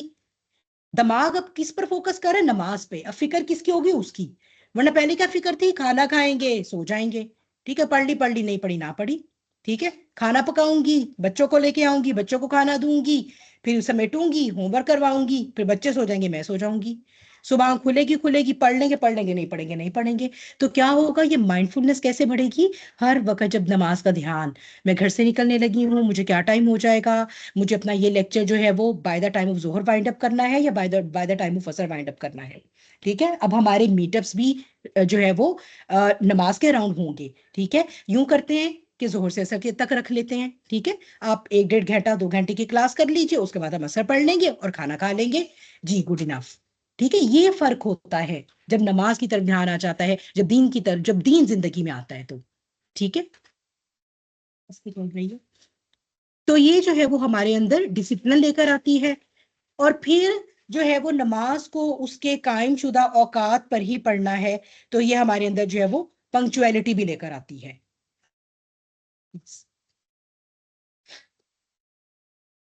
डिसिप्लिन और पंक्चुअलिटी जो है वो हमारी जिंदगी में क्या ले, हमारी पर्सनैलिटी में क्या लेके आएंगी, ये दोनों चीजें क्या लेकर आएंगे हमारी पर्सनैलिटी के अंदर, जब हम डिसिप्लिन हो जाएंगे। वरना क्या होता है, सब बिखरा पड़ा होता है, ठहराव आ जाएगा। और यही तो है जो हम चाहते हैं, हम चाहते हैं इम्पल्सिवनेस को कंट्रोल करें ना अपनी। ठीक है, तो यही तो हम चाहते हैं। ठीक है, फिर क्या है, अब नमाज पढ़ने के लिए कुछ कुर्बानी देनी पड़ रही है। ठीक है, पहले आदत नहीं थी, मजे से नींद पूरी करके जब उठे, जब फजर पढ़ ली ना पढ़ी, रात देर तक मूवी देखते रहे, कजन्स आए हुए हैं, दोस्त आए हुए हैं, ठीक है, रात जगह हो रहा है, मूवीज भी देख रहे हैं, नहीं भी देख रहे, वैसे गपशप लगा रहे हैं। अब अगर 3 बजे रात के सोए तो सुबह 5 बजे कौन उठेगा नमाज के लिए? अब क्या होगा? नफ्स पे जर्ब लगाकर फजर पे उठना ही है, कुछ भी है करना ही है, पढ़नी है, छोड़ नहीं सकते। ठीक है ना? अब जो है वो किसी से, किसी भी दोस्त से, किसी भी रिश्ते से, कोई बहुत भी प्यारा है, उसके साथ मिलने का कोई वक्त था आपने रखा हुआ था, वो वक्त नमाज की पाबंदी की वजह से आपको कॉम्प्रोमाइज करना पड़ेगा, तो करना है, कुर्बानी देनी है। ठीक है? अपने नफ्स को, मरगूब चीजों को जब मैं छोड़ूंगी, ठीक है, जब मैं उन्हें लेट गो ऑफ करना सीखूंगी, और सबसे बढ़ के तो ये जिस्म का यही जहाद है ना कि नींद मुझे बहुत प्यारी है, जिस्म को मैं चाहती हूँ वो मेरा आराम में रहे, एक आरामदेह बिस्तर बिस्तर में मैं लेटी हुई हूँ, कूजी हूँ, सर्दियों की रातें हैं, सर्दियों का दिन है, मैं क्यों निकलूं अपने इतने नरम गरम बिस्तर से? मैं किसके लिए निकलूंगी? जब तक मुझे अल्लाह के साथ मेरा कनेक्शन नहीं होगा, मैं नहीं निकलूंगी। आप ये देखिए कि अगर हमारी औलाद में, बच्चों में से, प्यारे में से, शौहर में से, बीवी में से, माँ बाप में से कोई जो है वो बीमार हो जाता है, तो हम बिस्तर में तो नहीं घुसते, उसके सराहने बैठते हैं रात सारी, बिस्तर में नहीं घुसते। फिर हमें भूला होता है वो बिस्तर और उसकी गरमाइश।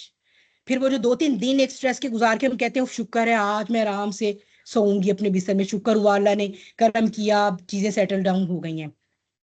तो क्या अल्लाह ही इतना गैर जरूरी है हमारी जिंदगी में कि उसके लिए हम अपना गर्म बिस्तर नहीं छोड़ सकते? क्या उसके लिए हम सिर्फ ये थोड़ा सा, ये जो इस जिंदगी का मुजाहिदा है, नहीं कर सकते? फिर क्या होगा? बाद में तो ऐश है ना, आराम है ना, मजे है ना। बंदे मोमिन के लिए तो मजे हैं, बहुत मजे हैं। हमें तो ऐसी जिंदगी इधर गुजारनी चाहिए कि हमें ये हो कि ब्रेक नहीं लेनी, बस सांस लेना है। भागे हैं हम, उस रेस के अंदर भाग रहे हैं जो अल्लाह की रजा की रेस है। बस सिर्फ थोड़ी देर को सांस ले सकते हैं, अगर सांस फूल गया, रुकना नहीं है हमने उसके अंदर। ठीक है? तो क्यों? क्योंकि फिर बाद में मजे करेंगे, एंजॉय करेंगे फिर जब रिजल्ट आएगा। ठीक है? तो सलाद जो है वो हमारे अंदर पंक्चुअलिटी, डिसिप्लिन लेकर आती है, और इससे हमारे अंदर सेल्फ कंट्रोल आता है, ठहराव बढ़ता है, हमारा फोकस। जब हम नमाज पे फोकस करते हैं तो हमारे ब्रेन की जो पावर ऑफ फोकस है, एबिलिटी टू फोकस है, वो बढ़ती है। क्योंकि मैं हर वक्त नमाज को सोच रही हूँ अपनी जिंदगी में। अभी मैंने अगर इशराक पढ़ी है और मैं किचन में चली गई हूँ, या मैं घर का कोई काम कर रही हूँ, या मैं अपनी जॉब पे हूँ, वर्क प्लेस पे हूँ, मेरी लंच ब्रेक आएगी, तो मुझे लंच ब्रेक में भी ये फिक्र नहीं है कि मैंने लंच करना है, मुझे ये फिक्र है मैं जोहर की नमाज पढ़ लूंगी।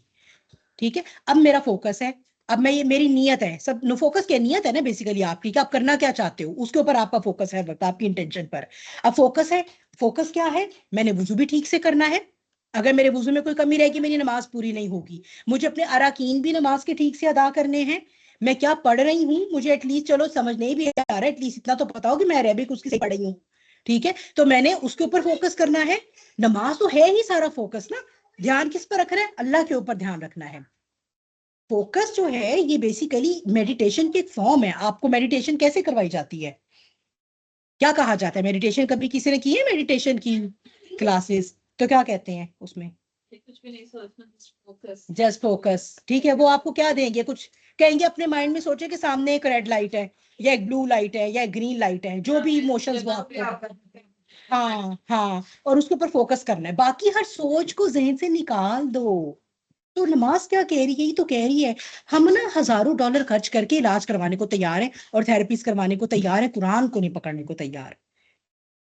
वही मैं कह रही हूँ ना, एक नमाज ही पकड़े हमारे सारे मसले हल हो जाएंगे। यही तो अल्लाह ताला कहता है कि मुझे पता है तुम पर बहुत काम है, दिमाग इधर उधर रन कर रहा है, तुम फिजिकली भी रन कर रहे हो। ए मेरे बंदे आओ, नमाज की कॉल आ गई, थोड़ी देर के लिए, सिर्फ 15 मिनट के लिए ना, हर चीज को दिमाग से निकालो, फोकस, फोकस ऑन मी, मुझ पर फोकस करो, और फिर देखो मैं तुम्हें क्या देता हूँ। अल्लाह ताला क्या देते हैं हमें? सुकून से हमारी बैटरी को चार्ज कर देते हैं, और फिर वही बिटवीन द प्रेयर्स क्या होता है? हमारे गुनाह भी माफ होते रहते हैं, और हमें एनर्जी भी मिलती जाती है अगला टास्क करने की, हम चार्ज भी होते जाते हैं, प्रोवाइडेड अगर वो 15 से 20 मिनट हमने करेक्टली सलात को अप्लाई किया है तो। ठीक है? तो ये हमारा फोकस बढ़ेगा, तो इससे भी क्या आएगा हमारी पर्सनैलिटी में? ठहराव, हर चीज से स्ट्रॉन्ग सेल्फ कंट्रोल। जाहिर सी बात है, मेरे नफ्स के ऊपर, वो जो नफ्स के घोड़े की लगामें ही समेट थामनी है ना, यही तो गुर सीखना है। तो नफ्स के घोड़े की लगामें आ गई मेरे हाथ। ठीक है? अब सर्दियों की रातें हैं, ये गर्मियों की रातें हैं। ठीक है? गर्मियों की छोटी सी होती हैं, उसमें ये चैलेंज है, नींद ही नहीं पूरी हुई है। ठीक है? उठे हैं, नींद दिल जब नींद आने का वक्त होता है बुढ़ापे में तो खास तौर पे साथ ही फजर हो जाती है। वो अल्लाह अल्लाह करके नींद आती है तो साथ ही फजर हो जाती है। लेकिन अब नफ्स के घोड़े की लगामें अगर संभालनी सीख ली हैं, ये रिफ्लेक्सेस डेवलप कर लिए हैं, तो अब हम उठेंगे ही उठेंगे। फिर अब जो मर्जी हो, जो हो सो हो, ठीक है। वो तो फिर जिसने जो है वो अपने वो दिल को और जिसने अपने तन मन धन को अल्लाह के लिए फरोश कर दिया, वो कहेगा जो हो सो हो, ठीक है। तो स्ट्रॉन्ग सेल्फ कंट्रोल लेकर आती है और वो वंस अगेन हमारे अंदर ठहराव लेकर आएगा। हम ऑर्गेनाइज्ड हो जाते हैं, ठीक है। जब हम अपने दिन को 5 पैचेस में तकसीम कर लेते हैं ना, ये भी एक साइकोलॉजी का प्रिंसिपल मैं आपको बता देती हूँ। जब हम कोई एक बड़ा टास्क सोचते हैं ना, तो वो ब्रेन को लगता है कि इम्पॉसिबल है, ठीक है। लेकिन उस टास्क को जब हम छोटे छोटे टुकड़ों में तकसीम कर लेते हैं, बेबी स्टेप्स में तकसीम कर लेते हैं, और उसको हर रोज एक बेबी स्टेप लेने की तरफ कदम बढ़ाते हैं, तो वही टास्क अचीवेबल हो जाता है। इसलिए तो कहा गया है कि जो ये रास पा लेता है उसको पता लग जाता है कि नामुमकिन नहीं है डिक्शनरी में। हर चीज मुमकिन बनाई जा सकती है अपनी कुव्वत इरादी से। और ये वो कुव्वत इरादी, आप देखिए मैंने सारी साइकोलॉजी की बात की है कुरान को लेके आपके साथ अभी तक। मैंने कोई आपको नहीं कहा कि आप जो है वो कोई खानका बनाए, झोपड़ी में बैठ जाए, बड़ी सी माला पकड़ने, तस्बीह चिबे और आपके अंदर ये नहीं। This is all practical, this is all practical. Allah ताला हमें होलिस्टिक अप्रोच देते हैं, ठीक है। ऐसा नहीं होगा मेरी रूह निकल के तो नमाज पढ़ती रहे और मादी जिस्म जाकर हंडी पकाता रहेगा, नहीं। सब कोलैबोरेशन में काम करेंगे ताकि मुझे ऐसा होल फायदा हो उस चीज का, उस ट्रेनिंग टूल का, ठीक है। तो हम जब ऑर्गेनाइज्ड हो जाते हैं, अपने दिन के टास्क को 5 छोटे छोटे वक्फों में तकसीम कर लेते हैं, तो हमारा दिन आसान हो जाता है हमारे लिए। अगर हम उसको, वही बात है, कंडीशन क्या है, इफ अप्लाइड करेक्टली, ठीक है। और हम एक कमिटेड इंसान बन जाते हैं। नमाज अब मेरी बहुत बड़ी एक कमिटमेंट बन गई, ठीक है। अब मुझे कोई मेरी सहेली आइसक्रीम पार्लर लेके जाने का लालच दे, ठीक है, या अम्मी जो है वो कह रही है कि आओ बेटा मिलके बैठ के कोई ड्रामा देख लें, कोई मूवी है जो मुझे बहुत पसंदीदा है, उसके दरमियान भी नमाज का वक्त आ गया, लेकिन मेरी कमिटमेंट अल्लाह ताला के साथ और नमाज के साथ जो वो सबसे ऊपर है। मैं एक कमिटेड इंसान बन गई, ठीक है। ये कमिटमेंट जो है ये भी मेरे फोकस को भी इंक्रीज करेगी और ये भी मेरे अंदर सेल्फ कंट्रोल भी लेकर आएगी। और दूसरा क्या होगा, मुझे डिस्ट्रैक्शंस से हटाएगी, ठीक है। हमेशा ये जो हम परेशान रहते हैं, मुझे फलां ने ये कह दिया, मुझे उसने ये तकलीफ दे दी, मुझे फलां रिश्ते ने यूं हो गया, वो हो गया, बच्चे ये करते हैं, सास ये कहती है, जिठानी ये मुझे जो वो मेरे साथ ये बुरा करती है। ये सारी की सारी डिस्ट्रैक्शंस कैसे होती है, खत्म होती हैं, जब हम जिंदगी में लार्जर देन लाइफ पर्पस के साथ अपनी कमिटमेंट अटैच कर लेते हैं। मेरी और आपकी जिंदगी में इतना वक्त ही नहीं होना चाहिए कि मुझे और आपको कुरान और अल्लाह के अलावा किसी की फिक्र हो। जो सीधी सी बात है, मुझे फला ने ये कहा, कहता रहे भाई मेरे पास जिंदगी में वक्त नहीं है। एक बड़ी सेइंग है ना, अगर रास्ते में भौंकने वाले हर कुत्ते को पत्थर मारने रुक जाओगे तो मंजिल पर नहीं पहुंचोगे, ठीक है। तो ये क्या, इसका क्या मतलब है, लार्जर देन लाइफ कमिटमेंट की हुई है ना अगर आपने, अगर मंजिल वो है, तो फिर इन चीजों की परवाह नहीं करनी। बिल्कुल जरूरत ही नहीं सफाई। कोई बुरा समझ रहे, बहुत अच्छा जी गले लगाए अस्सलाम वालेकुम, बहुत अच्छा समझ रहे हैं आप मुझे, कोई अच्छा समझ रहे हैं अस्सलाम वालेकुम। जरूरत ही नहीं अपने इमेज को डिफाइन करने की, उसको एक्सप्लेन करने की, वक्त ही नहीं है। क्योंकि क्योंकि सफाइयां देने बैठूंगी तो घंटा 2 घंटे लग जाएंगे, परवाह ही नहीं है। आपको बुरा समझना है, बुरा समझिए, दैट्स फाइन। मेरे पास टाइम नहीं है, क्योंकि मुझे तो भाई ये सीखना है आज कुरान का, कल ये सीखना है, 1 महीने बाद मेरा ये गोल है, 6 महीने बाद मेरा ये गोल है। मेरे पास वक्त नहीं है कि आप जो है वो मुझे क्या कह रहे हैं। हाँ, मैंने अगर किसी के साथ अल्लाह न करे बुरा कर दिया है, दिल दुखा दिया है, मुझे रियलाइजेशन हो गई है, कोई उस चीज का शिकवा करे, तो ऑफ कोर्स वो तो मैंने हकूकुल इबाद ब्रीच की है ना, उसको तो मुझे देखना है।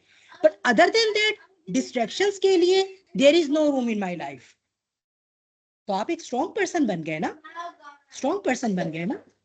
अब आपसे कैसी एनर्जी रेडिएट होगी, यानी क्या हुआ, आपने हर ऐसी चीज को छोड़ दिया जिंदगी में जिससे आपको कोई फायदा नहीं हासिल होने वाला था।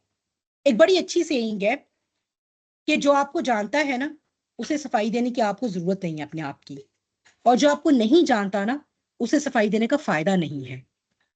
इसका क्या मतलब है, दोनों सूरतों में कोई फायदा नहीं है इंसानों को सफाई देने का। वो आपके उसी वर्जन पे बिलीव करेंगे जो उन्होंने अपने दिमाग में आपका सोच लिया हुआ है। लेट देम बी, ठीक है, and let you be your self. You try to be your authentic self for the sake of अल्लाह ताला। अल्लाह ताला सब, नबी करीम सल्लल्लाहु अलैहि वसल्लम की मिसाल हमारे सामने है ना, क्या क्या नहीं उनके ऊपर बातें करते थे, साहिर हैं, काहिन हैं, लिखवाते हैं, इन्होंने तो रिश्तेदारियां कटवा दी, बाप को बेटे से अलहदा करवा दिया, वो जो इतना घुल मिल के खानदान रहता था वो एक दूसरे की शक्ल नहीं देख रहे, तलवारें लेके मैदान जंग में पहुंच गए, इतना फसाद क्रिएट कर दिया। तो आप ये देखिए आज 1400 साल के बाद उन एक वाहिद शख्सियत की फॉलोइंग सबसे ज्यादा है, हालांकि वो किसी स्मार्ट वर्ल्ड के एज में नहीं पैदा हुए थे। सबसे ज्यादा प्रैक्टिसिंग फॉलोअर्स अगर किसी शख्सियत के आज इस दुनिया पर रुए जमीन पर है ना, तो वो मोहम्मद सल्लल्लाहु अलैहि वसल्लम के, जिनके किरदार के मोतरफ नॉन मुस्लिम रिसर्चर्स भी हैं, नॉन मुस्लिम हिस्टोरियंस भी हैं। तो नबी करीम सल्लल्लाहु अलैहि वसल्लम अगर यही बैठ के उनको पकड़ पकड़ के वजाहतें देते रहते, देखो मैं तो सादिक और अमीन हूं, देखो मेरी बात सुनो, मैंने तो, तुम लोग मुझे जानते हो, देखो तुमने खुद ही तो कहा था ना कल, तो फिर हो जाता काम दीन का। फिर नहीं 23 साल में होना था, बस फिर वो वजाहतें ही रह जाती, फिर और कुछ नहीं होना था। तो जब बड़े बड़े मकासद होते हैं तो छोटी छोटी डिस्ट्रैक्शंस को जिंदगी से निकालना पड़ता है। ठीक है, तो ये है सलाद का, और इसमें जो बाकी के फैक्टर्स हैं उनको भी हम थोड़ा थोड़ा देख लेते हैं। ठीक है, चूंकि बात फिर बहुत ज्यादा लंबी ना हो जाए और हम थोड़ा थोड़ा हर चीज को एब्जॉर्ब कर लें। वल्लज़ीना फी अम्वालिहिम हक़्क़ुम मालूम, वो लोग जो जिनके मालों में हक मुकर्रर है, लिस्साइली वल महरूम, सवाली का भी, और महरूम का मतलब है कि वो जो कि लिपट कर सवाल नहीं करता, सफेद पोश है, अल्लाह ने उसको थोड़ा सा जो है वो टेस्ट दिया हुआ है माली, लेकिन ये कि वो हाथ नहीं फैलाता किसी के आगे, तो इनके लिए उसने अपने मालों में ऑलरेडी जो है वो हिस्सा रखा हुआ है। ठीक है, यानी कि वो इंसान है जिसके अंदर ये पावर आ गई है कि उसने ये जान लिया है कि ये पैसा और मादी वसाइल जो हैं ये मेरी बका के जामिन नहीं है। यहाँ पर मेरा आज का खाना पूरा हो गया तो मुझे देखना चाहिए कि कौन भूखा बैठा है, मुझे मेरा एक्स्ट्रा खाना मैं उसको दे दूंगा, बजाय इसके कि मैं ये कहूं मेरा ये खाना मुझे आगे हफ्ते भर को मेरा पेट भरेगा। ये एक मुकम्मल तौर पे एक ट्रूली फ्री इंसान है। ठीक है, क्योंकि उसको तवक्कल आ गया, तवक्कल ही अल्लाह जो है वो आपको आजाद कर देता है हर किस्म की परेशानी से, हर किस्म की एंग्जाइटी। देखिए सबसे बड़ी एंग्जाइटी क्या है, मुस्तकबिल की ना, यही एंग्जाइटी होती है ना हमारे दिमागों पे। मैंने कहा ना हमारा प्रॉब्लम क्या है, हम हाल में नहीं मौजूद होते, प्रेजेंट में नहीं होते, फ्यूचर में होते हर वक्त। ठीक है, खाना पका रही हूँ तो क्या, बच्चों को लेने जाऊंगी, बच्चों को लेने गाड़ी चला रही हूँ तो क्या, शाम के जो 8 बजे की मसरूफियत है, अच्छा इनको बेड पे कितने बजे डालना है, हर वक्त मैं फ्यूचर का सोच रही हूँ। तो ये वो इंसान है जिसने फ्यूचर की वो सारी परेशानियां अल्लाह के हाथ पकड़ा दी हैं, जो कि अल्लाह ही के हाथ होनी चाहिए थी, खुद को आजाद कर लिया उससे। खुद उससे सिर्फ एक परेशानी पाली हुई है, वो क्या है, अल्लाह को राजी करना है बस। मैं उसकी टेक केयर करूंगा, तो मेरे रिस्क की टेक केयर का तो उसने वादा किया हुआ है, मैं क्यों अपना वक्त जो है वो इसमें, हालांकि हलाल रिस्क कमाने में, आपका थोड़ा बहुत बचत करने में ये अलाउड है, ये कोई हराम नहीं है। लेकिन मैं आपको बता रही हूँ औली अल्लाह की सिर्फ क्या होती है, वो इसकी वो परेशानी नहीं लेते। वो कहते आज का हो गया। फुकराए सहाबा में आप देखिए हजरत अली को कितनी करते थे मजदूरी, जितने जितने से उस दिन की का जो है वो दाना पानी पूरा हो जाता था बस।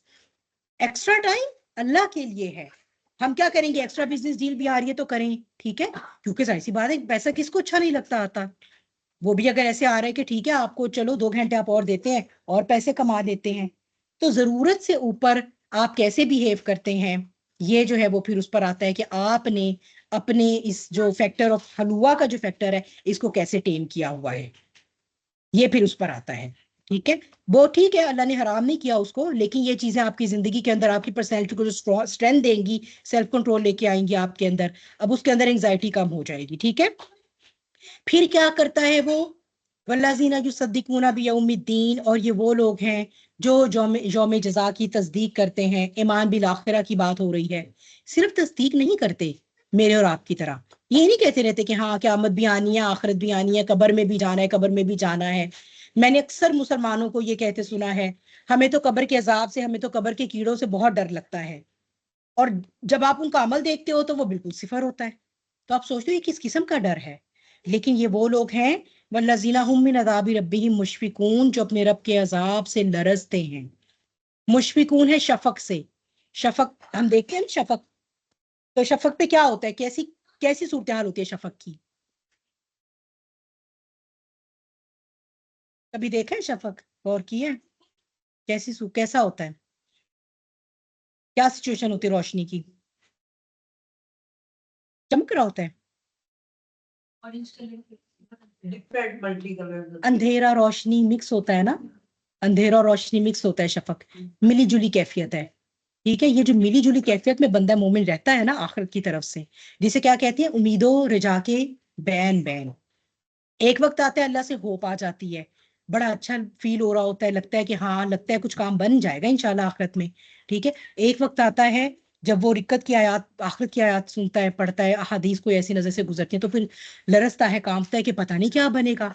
ये जो उम्मीदों रजा के बेम बेम जो चला गया ना इस दुनिया से, उसको नबी करीम सल्लल्लाहु अलैहि वसल्लम की बिशारत है आका की हमारे, कि अल्लाह उसे उसके गम से निजात देगा, खौफ से, और उसकी उम्मीद पूरी कर देगा।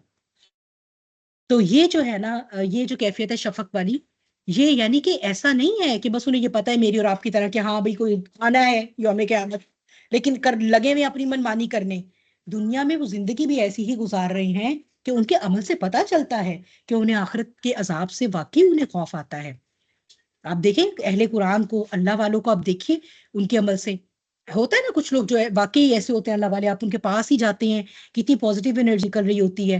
आप कहते हैं ना कुछ लोगों के चेहरों से कैसा नूर होता है, ऐसी तमानियत, ऐसा सुकून, जैसे ठहरा हुआ समंदर, ठीक है। उनके सामने बम फट रहा है, या कि छत गिर रही है, या कि जो है वो जलजला आया हुआ है, आप देखेंगे कि उनकी तमानियत और सुकून ही नेक्स्ट लेवल पे है। ये अचीव करना है हमने, ठीक है। तो ये मुशफिकून, जिनका जो लरते किस चीज से, सिर्फ उनकी जो है वो पीस वो होता है, या वो उनकी, उनका ये सकूत जो है वो, उनके इस दरिया के सकूत की या इन लहरों में जो है वो कैसे जो है वो जो है वो रिपल इफेक्ट आता है, सिर्फ और सिर्फ फिक्रे आखिरत के पत्थर से वो फेंका जाता है तो लहरें बनती हैं, लरसते हैं वो इस चीज से। और बेशक वो जानते हैं कि उनके रब का अजाब ऐसा नहीं कि वो बेखौफ हो जाएं, ना सिर्फ ये कि नेक अमल करते रहते हैं, बल्कि हर पल इस बात का एहसास रखते हैं, अल्लाह पता नहीं अल्लाह ने कबूल किया होगा या नहीं, पता नहीं मैंने ये जो नेक अमल किया है ये अल्लाह का हक अदा हुआ होगा या नहीं। आप जान सकते हैं, कुरान की आयत हैं, हमारे आका के अल्फाज, हमारे अब्बा के अल्फाज, सैयदना इब्राहीम अलैहिस्सलाम के, क्या काम कर रहे हैं वो नेकी जो रहती दुनिया तक हर मुसलमान पर उसका एहसान है। काबे की तामीर कर रहे हैं, वो नेकी के जो भी कोई वहां एक सजदा करेगा, उमरा करेगा, हज करेगा, उसका एक सवाब का हिस्सा सदका जारिया आपके नाम एमाल में जाता रहेगा। आपकी शान के कुर्बान जाएं तो भी कम है। क्या कहते हैं, क्या फरमाते हैं, ए मेरे रब मुझसे कबूल फरमा ले, हमसे अपने और सैयदना इस्माइल अलैहिस्सलाम दोनों के बिहाफ पर दुआ फरमा रहे हैं, ए हमारे रब हमसे कबूल फरमा ले। सोचिए कितनी बड़ी बात है। हम तो नमाज भी एक पढ़ लेते हैं गैर हाजिर दिमागी वाली, बल्कि एक दिन की पूरी 5 टिक हो जाती है, हम बड़े खुश होते हैं कि हमने अल्लाह के सर पे बड़ा एहसान किया। वो कितना बड़ा एक दीन का रुकन कंप्लीट करके, और वो कहते हैं ए हमारे रब हमसे कबूल फरमा ले व तुब अलैना, और हमारी तौबा, और हमें हमें तौबा अता फरमा दीजिए, तौबा अता करें। सोच सकते हैं हम इस बात को, हम कभी ना रुक कर जिंदगी में गहराई में उतरते ही नहीं ना। कुरान के साथ ही वक्त गुजार लें, अगर सलाद को नहीं ठीक करना पहले, रोज के 15-20 मिनट की ये मेडिटेशन अगर मैं और आप कर सके ना, तो मेरे से आप स्टैम्प पेपर पर लिखवा लें, और मुझसे आप जो है ना वो जुर्माना मांगिएगा आकर, अगर ये चेंज आपकी जिंदगी में ना आया कि आप में ठहराव आता जाएगा। रोजाना के सिर्फ 20 मिनट चाहिए हैं कुरान के साथ, कुरान पे तदब्बुर के, जिसमें सिर्फ आप हो, कुरान हो और अल्लाह ताला हो, और किसी को उस वक्त के अंदर जो है ना वो आप मुखिल होने की इजाजत नहीं देंगे। वो आपका प्राइम टाइम है, बहुत सबसे दिन का सबसे कीमती वक्त होना चाहिए, ऐसा वक्त होना चाहिए जिसको आप लुक फॉरवर्ड करें। तो मैं आपको लिख के देती हूँ कि आपके अंदर जो है वो ठहराव आना शुरू हो जाएगा। स्टैम्प पेपर पे लिखवाना चाहे लिखवा लें, ठीक है। अभी के अभी मेरे से जो है वो $100-500 ले लें भले, ठीक है, जुर्माने के। अगर ये चेंज ना आया तो मेरी तरफ से जुर्माना भी आप पेशगी रख सकते हैं, ठीक है। और जब आप इसे सलात में अप्लाई कर लेंगे तो देन यू विल, योर ईमान, your faith will be at the next level. फिर ये वो होगी नमाज जिसमें आपको लगेगा आप हैं, सिदरतुल मुंतहा है और सामने अल्लाह की जात है। सोचिए 5 वक्त आप ऐसी नमाज पढ़ें, चलो 5 भी नहीं, 5 में से 2 वक्त की भी हम अगर ऐसी नमाज पढ़ लेना तो हमारे अंदर कितना ठहराव आ जाएगा, हलवा का इलाज हो जाएगा ना, कितनी हद तक तो हो ही जाएगा, इंपल्सिवनेस बेहतर हो जाएगी, ठीक है। फिर वो क्या करते हैं, वो हया को दामनगीर रखते हैं, अपने फुरूज को, फुरूज कहते हैं अंदेशा होना किसी चीज का, यानी कोई ऐसी चीज जिसके जाहिर हो जाने से किसी शय का अंदेशा हो। तो ये क्या है, ऐसे एजा जो शहवत को जाहिर करने वाले हैं, और शहवत को अगर खुलेआम मुआशरे में परमिशन दे दी जाए तो सबसे ज्यादा मुआशरे में फसाद का अंदेशा है, ठीक है। तो फुरूज उसके लिए है, दरार पड़ जाती थी तो उसके लिए भी फराजा का लफ्ज इस्तेमाल करते थे, ठीक है। तो क्या ऐसी चीजें जिनके जाहिर हो जाने से फसाद का अंदेशा है उनको कवर अप करते हैं, ठीक है। लेकिन किसके सामने खोलते हैं?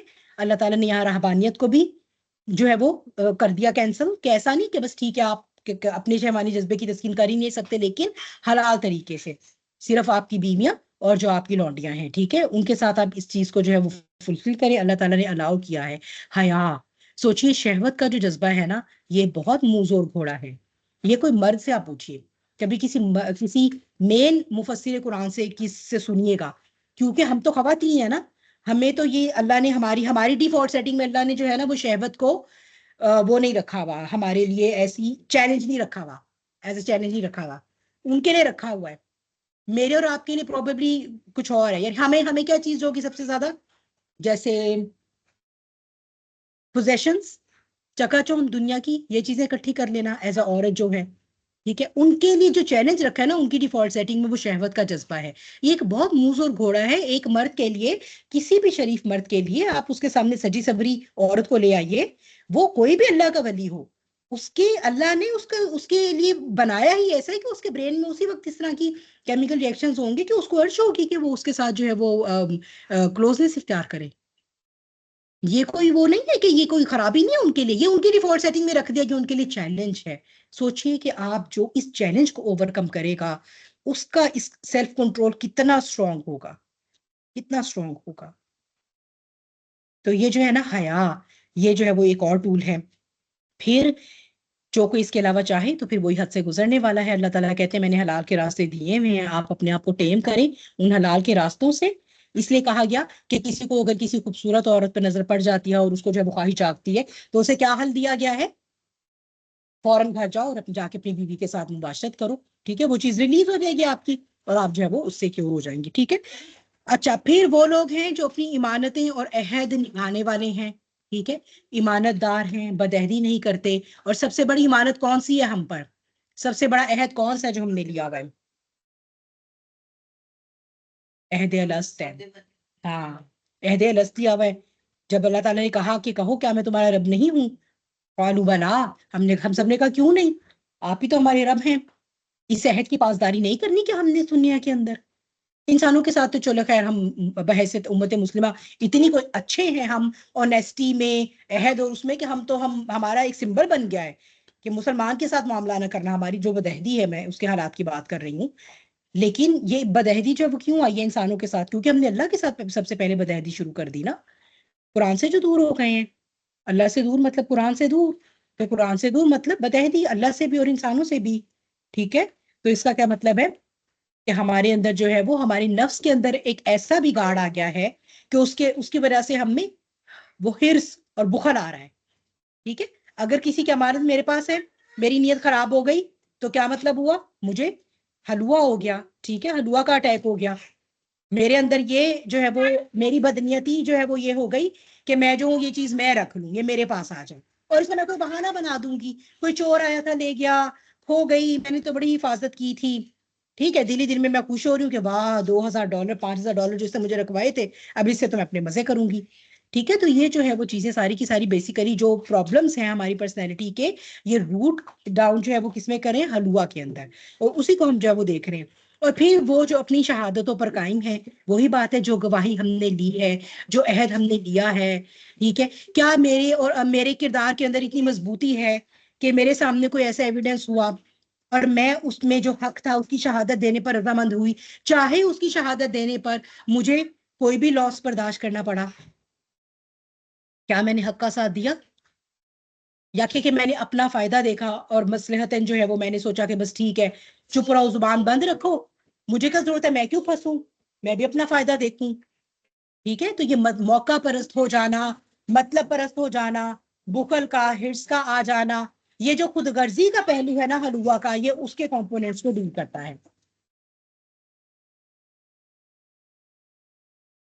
ठीक है। और ये बात जो है वो दोबारा वहीं पर आकर खत्म हुई है फिर, कि वो लोग फिर जो अपनी नमाजों की हिफाजत करते हैं।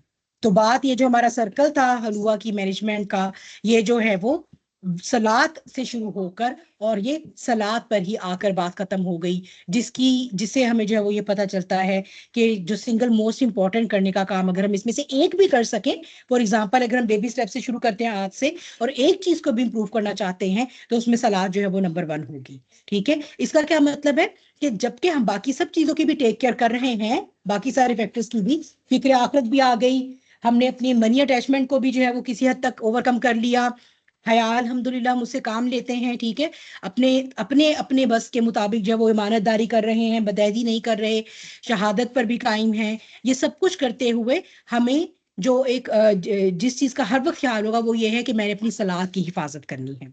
ठीक है, ये बिल्कुल ऐसे ही है कि अमन के दिनों में एक फौज जो है वो अपने जंगी आर्मर को मेंटेन रखती है। ठीक है, उन्होंने एक अपना वो रखा होता है कोटा कि ये वो चीजें, ये वो राइफल्स हैं जो क्योंकि उनको वो रख नहीं सकते वरना जंग लग जाएंगे, तो उनको एवरी डे वो उन्होंने कोटा रखा होता है कि इतने को आज ट्राई करेंगे, फिर इतने को कल ट्राई करेंगे, उस आर्मर को वर्किंग कंडीशन में रखना होता है। तो हर वक्त यानी नमाज क्या कर रही है, सलात अहाता कर रही है पूरा इस चीज का।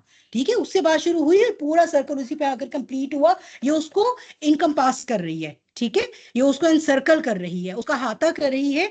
हर वक्त नमाज को कायम रखते हुए भी मुझे जो है वो इस बात का पता होना चाहिए कि मेरा दुश्मन मेरे सामने से, मेरे पीछे से, मेरे दाएं से, मेरे बाएं से, मेरे नीचे से मुझे अटैक करने के लिए आएगा। ठीक है, क्योंकि कुरान शैतान ने ये चैलेंज दिया है कि जो सिरात मुस्तकीम पे चलेगा मैं उसको जो है वो उसके रास्ते में आऊंगा। ठीक है, ये उसने सूरह अल अराफ में अल्लाह ताला को चैलेंज दिया है। तो अब सिरात मुस्तकीम पे चलने वालों के रास्ते में आऊंगा। सोचिए, आप नमाज कायम करने वाले बन गए, आपने अपने हलुआ को मैनेज करना सीख लिया, आपने अपनी एंजाइटी को ओवरकम करना सीख लिया, तो आपका क्या ख्याल है, शैतान will be very happy and he will let go of you like that? नहीं, आप तो बल्कि एक ज्यादा बड़ा आप उसके लिए टारगेट हो गए। आपको पुट डाउन करना तो उसके लिए ज्यादा बड़ा चैलेंज हो गया। आपको जितना नीचे करके अब उसको खुशी होगी, वो एक गुनाहों में डूबे इंसान को उसने क्या कहना है जो कि पहले ही वो उस वाली लाइफस्टाइल में है। तो जिसका जितना ईमान में जैसे जैसे आप ऊपर बढ़ते जाएंगे, मुजाहिदे में जैसे जैसे आप ऊपर जाएंगे, उसी तरह इब्लीस के उसकी उसकी जो फौज है उसके अटैक ज्यादा होंगे आप पर। ठीक है, तो क्या चीज काम आएगी, क्या चीज काम आएगी? बिल्कुल यही ट्रेनिंग टूल काम आएगा, यही ट्रेनिंग टूल काम आएगा। जैसे ही आपको लगे कि इब्लीस का हमला हुआ, मैं चूक गई या मैंने गफलत की, मुझे समझ नहीं आई, थोड़ी देर के बाद समझे इसका क्या मतलब है, गो बैक टू योर नमाज, गो बैक टू सलात। देखिए कि मेरी क्या कमी आ गई थी, जो मैं पहले कर रही थी वो नहीं थी, कहीं ना कहीं कोई प्रॉब्लम हुई है मेरी सलात में कि मैंने ये मिस आउट किया। दोबारा उसी ट्रेनिंग टूल के पास जाइए, वापस उसको उसी को इंप्रूव करेंगे। अगर नहीं थी कमी तो इसका मतलब है अल्लाह ताला चाह रहे हैं इनहेंस करें, नेक्स्ट लेवल पे जाइए, अपने मुजाहिदे को नेक्स्ट लेवल पर लेकर जाना है। ठीक है, तो ये जो है वो हलवा और उसकी मैनेजमेंट के बारे में जो थोड़ी बहुत इनायात से बात मुझे समझ आई, और बात बहुत प्यारी थी, मुझे खुद को बहुत प्यारी लगी। और जैसे मैं कि मैंने पहले बात जिसे शुरू की थी कि कुरान में जो इंसान का अल्लाह सुब्हानहू तआला नफ्सियाती पहलू डिस्कस करते हैं, मुझे सबसे ज्यादा वो कैप्टिवेट करता है, सबसे ज्यादा मेस्मराइज करता है।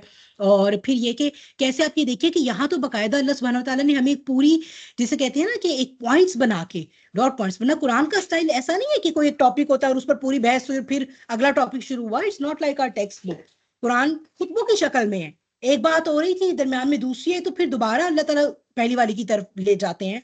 लेकिन कुछ टॉपिक्स ऐसे इतने इंपॉर्टेंट होते हैं कि एक बात उनके बारे में जहां शुरू हुई तो पूरी वहीं कवर करते हैं अल्लाह सुब्हानहू तआला। ठीक है, इसके अलावा भी कुरान में जहां पर अल्लाह सुब्हानहू तआला जो है वो इन हमारी बशरी कमजोरियों की बात करते हैं, हमारी कुछ ऐसी डिफॉल्ट सेटिंग्स की बात करते हैं, वहां पर हमें खुद को टेम करने के लिए अक्सर जगहों पे आप देखेंगे कि सलात का टूल ही जो है वो मेंशन हुआ है। सूरह मोमिनून के साथ जाकर आप क्रॉस रेफरेंस कर सकते हैं। ठीक है, वो बिल्कुल आप कहिए कि इसकी सिस्टर सूरा है इन तमाम आयात के बारे में। ठीक है, तो ये चूंकि मक्की जिंदगी में है तो इसमें जो है वो इकामत सलात नहीं है, सलात की हिफाजत है, सलात पे दवाम इख्तियार करना है, और ज़कात की बात नहीं है बल्कि ये कि सदकात की बात है। तो जब आप मदनी जिंदगी जो मदनी सूरा है उनमें जाते हैं तो यही दोनों फैक्टर आपको अकीमुस सलात व आतु ज़कात की शक्ल में मिलेंगे। चूंकि वहां पर वो अब एक शरिया का हिस्सा बन गए हैं दोनों कंपोनेंट, तो वहां पर जो है वो सलात जो है वो उसको बाकायदा एक शरा के हुक्म के तौर पर, और इसी तरह जो पैसे के साथ अटैचमेंट है उसको आपने कैसे लेट गो करना है, 2.5% तो देना ही देना है अगर आप निसाब को पहुंच गए। ठीक है, अब उसके ऊपर कितना बुरा बुरा भी दिल बना रहे होते हैं, आप देखिए ऐसा होता है ना, लोग कितना बुरा बुरा दिल भी बना रहे होते हैं, ठीक है। 50 तोले 100 तोले सोना रखने पे नहीं बुरा दिल बनाया, अब जब ज़कात देने की बारी आ गई है तो बुरी बुरी शक्लें, बुरे बुरे मुंह, मुसीबत पड़ी हुई है, अच्छा क्या करें, यूं करें, ऐसे करें, वैसे करें, ज़कात के मसाइल ही नहीं पता होते, हमारे पास तो कैश में पैसे ही नहीं है, हम तो कैसे दें। तो ये तक भी जो है वो मतलब मैंने देखा है कि कुछ खवातीन को ये इल्म नहीं होता, सालों भर की ज़कात इकट्ठी की होती है कि नकद मनी नहीं थी, तो भाई नकद मनी नहीं थी तो उसी सोने को बेच के ज़कात देनी थी ना, जब भी तो अल्लाह ने क्यों क्यों कहा है, ताकि होल्डिंग सोने की मना हो। ये नहीं कि 100 तोले पे ज़कात देने की नकद मनी नहीं थी, 50 अगले साल तक और खरीद लिया, अब उस पर ज़कात देने की नकद मनी फिर कहा वो कहाँ से आएगी। अब कहा गया था कि अगर नकद नहीं है उसी को फिर बेचिए, और फिर उसी को, क्योंकि इस्लाम में मनी का कॉन्सेप्ट ये है कि there shouldn't be any holding, जखीरा अंदोजी नहीं होनी चाहिए, मनी सर्कुलेशन में रहनी चाहिए ताकि तमाम तबकात को जो है वो उनका हिस्सा पहुंचे। ठीक है, तो ये जो है वो हमारी आज की जो है वो टॉपिक था हमारा आज का। आई होप कि इंशाल्लाह आप लोगों को भी इससे कुछ फायदा हुआ होगा, और इंशाल्लाह अल्लाह ताला मुझे भी इससे कोई फायदा दे, आप तमाम सुनने वालों को। वाखिरु दावाना अनिल हम्दुलिल्लाहि रब्बिल आलमीन। औज़ु बिल्लाहि मिनश शैतानिर रजीम, बिस्मिल्लाहिर रहमानिर रहीम। वल अस्र इन्नल इंसाना लफी खुस्र इल्लल्लज़ीना आमनु व अमिलुस्सॉलिहाति व तवासौ बिल हक़्क़ि व तवासौ बिस्सब्र। सूरह असर। सहाबा कराम जब एक दूसरे से मुलाकात के बाद when they used to depart, तो वो ये सूरह सुनाया करते थे रिमाइंडर के तौर पे कि जाग जाइए, वल असर, एक दूसरे को। कितनी प्यारी बात है ना। हमारी तो आखिरी बातें भी क्या होती हैं कि दो चार बुराइयां और ही कर ली शौहर की, बिछड़ते बिछड़ते भी, दरवाजे पर खड़े होकर भी, गाड़ी के साथ भी, लग के भी, ठीक है। तो वो क्या करते थे, वो ये रिमाइंडर दिया करते थे। ऐसे में जो है वो हम जो है वो उन सब के लिए जो स्ट्रगल कर रहे हैं अपनी हेल्थ के साथ, स्पेसिफिकली मेंटल हेल्थ के साथ, क्योंकि मेंटल हेल्थ क्राइसिस मैं जितना आज देखती हूँ, मुझे ऐसे लगता है कि वो फिजिकल हेल्थ क्राइसिस से भी ज्यादा हिट करता है। और जब फिजिकल हेल्थ का कोई क्राइसिस आता है तो मेंटल हेल्थ तो उसके साथ आती ही आती है, ठीक है, वो भी हिट होती है। तो उन सब लोगों के लिए ये दुआ है। और फिर ये कि उससे भी ज्यादा जो क्राइसिस है वो है स्पिरिचुअल हेल्थ का। जितनी दिल की बीमारियों में हम अब मुब्तला है ना, वो हमारे लिए बहुत लम्हा फिक्रिया है। तो मैं अल्लाह सुब्हानहू व तआला से ये दुआ करती हूँ कि अल्लाह सुब्हानहू व तआला हम सब की भी अमूमी तौर पर भी, और वो सब लोग जो खसूसी तौर पर भी इस वक्त किसी ना किसी तरह अपने मादी वजूद, रूहानी वजूद, नफ्सियाती वजूद की किसी ना किसी बीमारी के साथ स्ट्रगल कर रहे हैं, तो अल्लाह सुब्हानहू व तआला हमें रोशनी भी दिखाएं, हमें तरीका इलाज भी सिखाएं, और हमें उसके ज़रिए शिफाए कामला और आजिला भी अता फरमाएं। और दूसरा ये कि जैसा कि हमें पता है कि एक जंग की सूरत हाल जो है वो इस वक्त जो है वो पाकिस्तान और इंडिया के माबैन, मैं I am not very patriotic sort of person to be very honest. मेरी दुआ पाकिस्तान के लिए नहीं है, ना ही मेरी दुआ इंडिया के लिए है। मेरी दुआ उन मासूम इंसानों के लिए है जो जंग का लुकमा बनते हैं। ये क्योंकि मेरी दुआ हर उस मुसलमान के लिए है, ठीक है, जो जो वैसी बात है फलस्तीन में जो पिछले 1 साल से हो रहा है, उसके बाद मैं सच्ची बात बताऊं, पाकिस्तान में जो कुछ अटैक हुए हैं वो उसके सामने कोई ऐसी अहमियत तो नहीं रखते हैं, ठीक है। तो मेरे दिल में तकलीफ जो है वो उम्मा की तकलीफ है, मेरे दिल में तकलीफ किसी सरहद की नहीं है। इंडिया में मुसलमान नहीं है, क्या जंग छिड़ेगी तो वहां नहीं? अच्छा मुसलमान नहीं तो क्या कोई इंसान नहीं है? आप बताइए, ये तो इंसानियत की बात है ना, ठीक है। तो अपने मुल्क के लिए दुआ नहीं करनी, हमने इंसानियत के लिए दुआ करनी है, और हमने अपने दीन की फिक्र करनी है, और अपने अपने अपने मुसलमान बहन भाई की फिक्र करनी है। क्योंकि ये जितने भी वॉर लॉर्ड्स हैं ना, इनका मकसद तो बीच में कुछ और हासिल करना है। ये सगे तो ना किसी हिंदू के ना किसी मुसलमान के हैं, ये तो किसी के सगे नहीं है जो दुनिया के एलिट्स हैं। इन्होंने तो अपना असला बेचना है एक मुल्क को और दूसरे मुल्क को भी, और उन दोनों को लड़वाना है।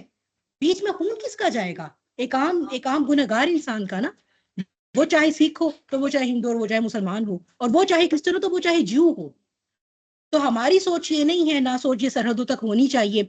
हमारे दिल में दर्द जो है वो फलस्तीन के मुसलमान के खून का भी उतना ही है जितना कि पाकिस्तान के मुसलमान के खून का है, और उतना ही जो है वो इंडिया में बैठे मुसलमान के खून का भी है, और ऐसे ही होना चाहिए। और उतना ही जो है वो बर्मा में बैठे मुसलमान के खून का है, और उतना ही जो है वो कश्मीर में बैठे मुसलमान के खून का है। मेरे लिए क्यों ये ज्यादा इंपॉर्टेंट हो कि पाकिस्तान में मेरी किसी बहन की इज्जत लूटेगी तो मैं रोऊंगी और दुआएं मांगूंगी, और फलस्तीन की माएँ बहनें मेरी कुछ नहीं लगती, जिंगियान में बैठी हुई माएँ बहनें मेरी कुछ नहीं लगती, जिनके जिनके साथ कंसंट्रेशन कैंप में क्या सलूक नहीं होता। तो हम तो पता है हमारा तो डिफेंस मैकेनिज्म ऐसा है कि हम तो सोचना भी छोड़ देते हैं, ठीक है। तो अल्लाह सुब्हाना ताला से सबसे पहले तो मैं दुआ करूंगी कि अल्लाह ताला तू फलस्तीन में जो मेरे मुसलमान बहन भाई है ना, उनको अल्लाह ताला देता होगा। ये मेरे आपकी दुआ की मोहताज नहीं रह गए, वो जिस लेवल पर चले गए हैं, उनकी आजमाई जहां चली गई है वो मेरे आपकी दुआ की मोहताज नहीं है। मैं और आप तो कुछ ऐसे ही कर जाएं कि अल्लाह को मुंह दिखा सके ना इस इज्तिमाई कॉज में, तो मेरा ख्याल है ये भी बहुत बड़ी बात होगी। बहुत बड़ी बात होगी कि हम इसमें कुछ इनफरादी से ऐसा डाल जाए कि उस दिन खड़े होकर कह सके अल्लाह मेरी इनफरादी कैपेसिटी में सिर्फ यही मुमकिन था पर मैंने किया मेरे रब। तो ये भी बहुत बड़ी बात होगी। बाकी अब छोड़ दीजिए, मस्जिद अक्सा को कब फतह होना है उसके टाइम फ्रेम अल्लाह ने डिसाइड कर दिए हैं। उधर फलस्तीन में जिन्होंने शहीद होना है उन्होंने शहीद होके रहना है। ये जो मैं और आप धुआओं से जहाद लड़ रहे हैं ना आज, ये बिल्कुल अबस बात है, बिल्कुल अबस। ये जो मैं और आप बाइकआउट कर करके लड़ रही हैं ये शर्म का मुकाम है, उम्मत मुस्लिमा के मुंह पे तमाचा है। हम ये रह गए हैं कि हम जो है वो इतनी एटमी पावर होते हुए हम सिर्फ ये बाइकआउट कर करके दिखा रहे हैं। ये है हमारा लेवल ऑफ जहाद। तो है उम्मत मुस्लिमा पर बशमोल मेरे कलेक्टिवली। ये टॉपिक पर मुझे बहुत जज्बाती कर देता है, इसलिए मैं इसके बारे में आमतौर पर बात नहीं करती, क्योंकि ये हमारी औकात है। 2.25 बिलियन मुसलमानों के होते हुए हम उंगली नहीं उठा सकते उनके ऊपर, और वो परखच्चे उड़ा रहे हैं हमारे बच्चों के वहां पर, और हम बाइकआउट कर रहे हैं बस केएफसी और मैकडॉनल्ड का। Ridiculous, ridiculous. खाएं केएफसी और मैकडॉनल्ड भी, फिर अगर हम वहां जाकर उनके लिए जहाज नहीं लड़ सकते तो खाएं फिर वो भी। भाई क्या फिर बिगाड़ लिया हमने उनका, क्या उखाड़ लिया हमने उनका इससे? तो ये जो है ना वो बस फिर अल्लाह ताला बहरहाल ये फिर बहुत ही दुखी बात हो जाती है। लेकिन यही है कि अल्लाह सुब्हाना ताला जहां पर भी मेरे मुसलमान बहन भाई हैं, ए अल्लाह मैं बाइकआउट से भी उनको कोई नुकसान नहीं पहुंचा सकती, मेरे पास सिर्फ दुआ है। मेरे पास सिर्फ दुआ है या मैं सिर्फ चैरिटी में कंट्रीब्यूट कर सकती हूँ। That is it, that is it. Allah ताला मुझे इस एरा में जीना पड़ रहा है, इस बेगैरती के दौर में जीना पड़ रहा है, जहां पे ये जो 2.25 बिलियन मुसलमान हैं स्पाइनलेस मुस्लिम्स हैं, बशमोल हम सब थे।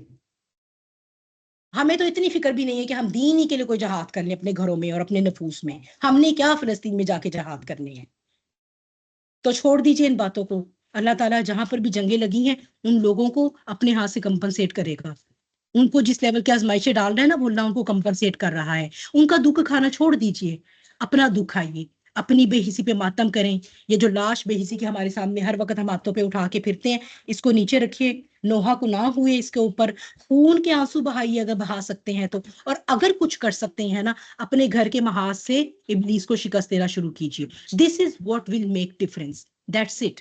और कुछ नहीं हम कर सकते इस वक्त, और कुछ नहीं हम करने वाले। ठीक है, ये जो हम समझते हैं कि हम इस किस्म के जो है वो ये कीबोर्ड जहाद करके वहां फलस्तीन में जो है वो कुछ हम कर सकते हैं, नहीं, कुछ नहीं। सिवाय इसके कि वो जो बेचारे वहां उधर हैं ऑन द ग्राउंड और वो कोई इमदादी कार्रवाइयां ले जाते हैं, या तो ये हो सकता है उनके लिए जो हो रहा है, या फिर मैं और आप यहाँ पर बैठकर जो है वो दुआ कर रहे हैं उनके लिए, दुआ कर सकते हैं। लेकिन ये बहुत ही ज्यादा हमारे लिए बेशर्मी का मुकाम है कि हम सिर्फ दुआ कर सकते हैं। बस ये बात है जो मैं चाहती हूँ जिसके ऊपर हम सोचें कि ये हमारे लिए, अगर हम जी भी रहे हैं ना तो हमें एटलीस्ट अपने आप को ये रियलाइजेशन दे देनी चाहिए कि ये बहुत ही ज्यादा एक बेशर्मी का जीना है, ये बहुत ही ज्यादा एक बेगैरती और बेहिसी का जीना है कि मैं ऐसी हो गई हूँ। अल्लाह मैं ऐसी क्यों ना थी कि मैं अपने बेटों और शौहर को इस वक्त कहती कि जहाद पर निकले। मैं कैसे कहूँ, कोई जहाद ही नहीं हो रहा, मैं कहाँ भेजूं, कहाँ है वो मैदान जहाद? इन्होंने हमसे हमारा मैदान जहाज छीन लिया, और हम इस बात पर खुश हैं कि हम केएफसी और मैकडॉनल्ड ना खाएं।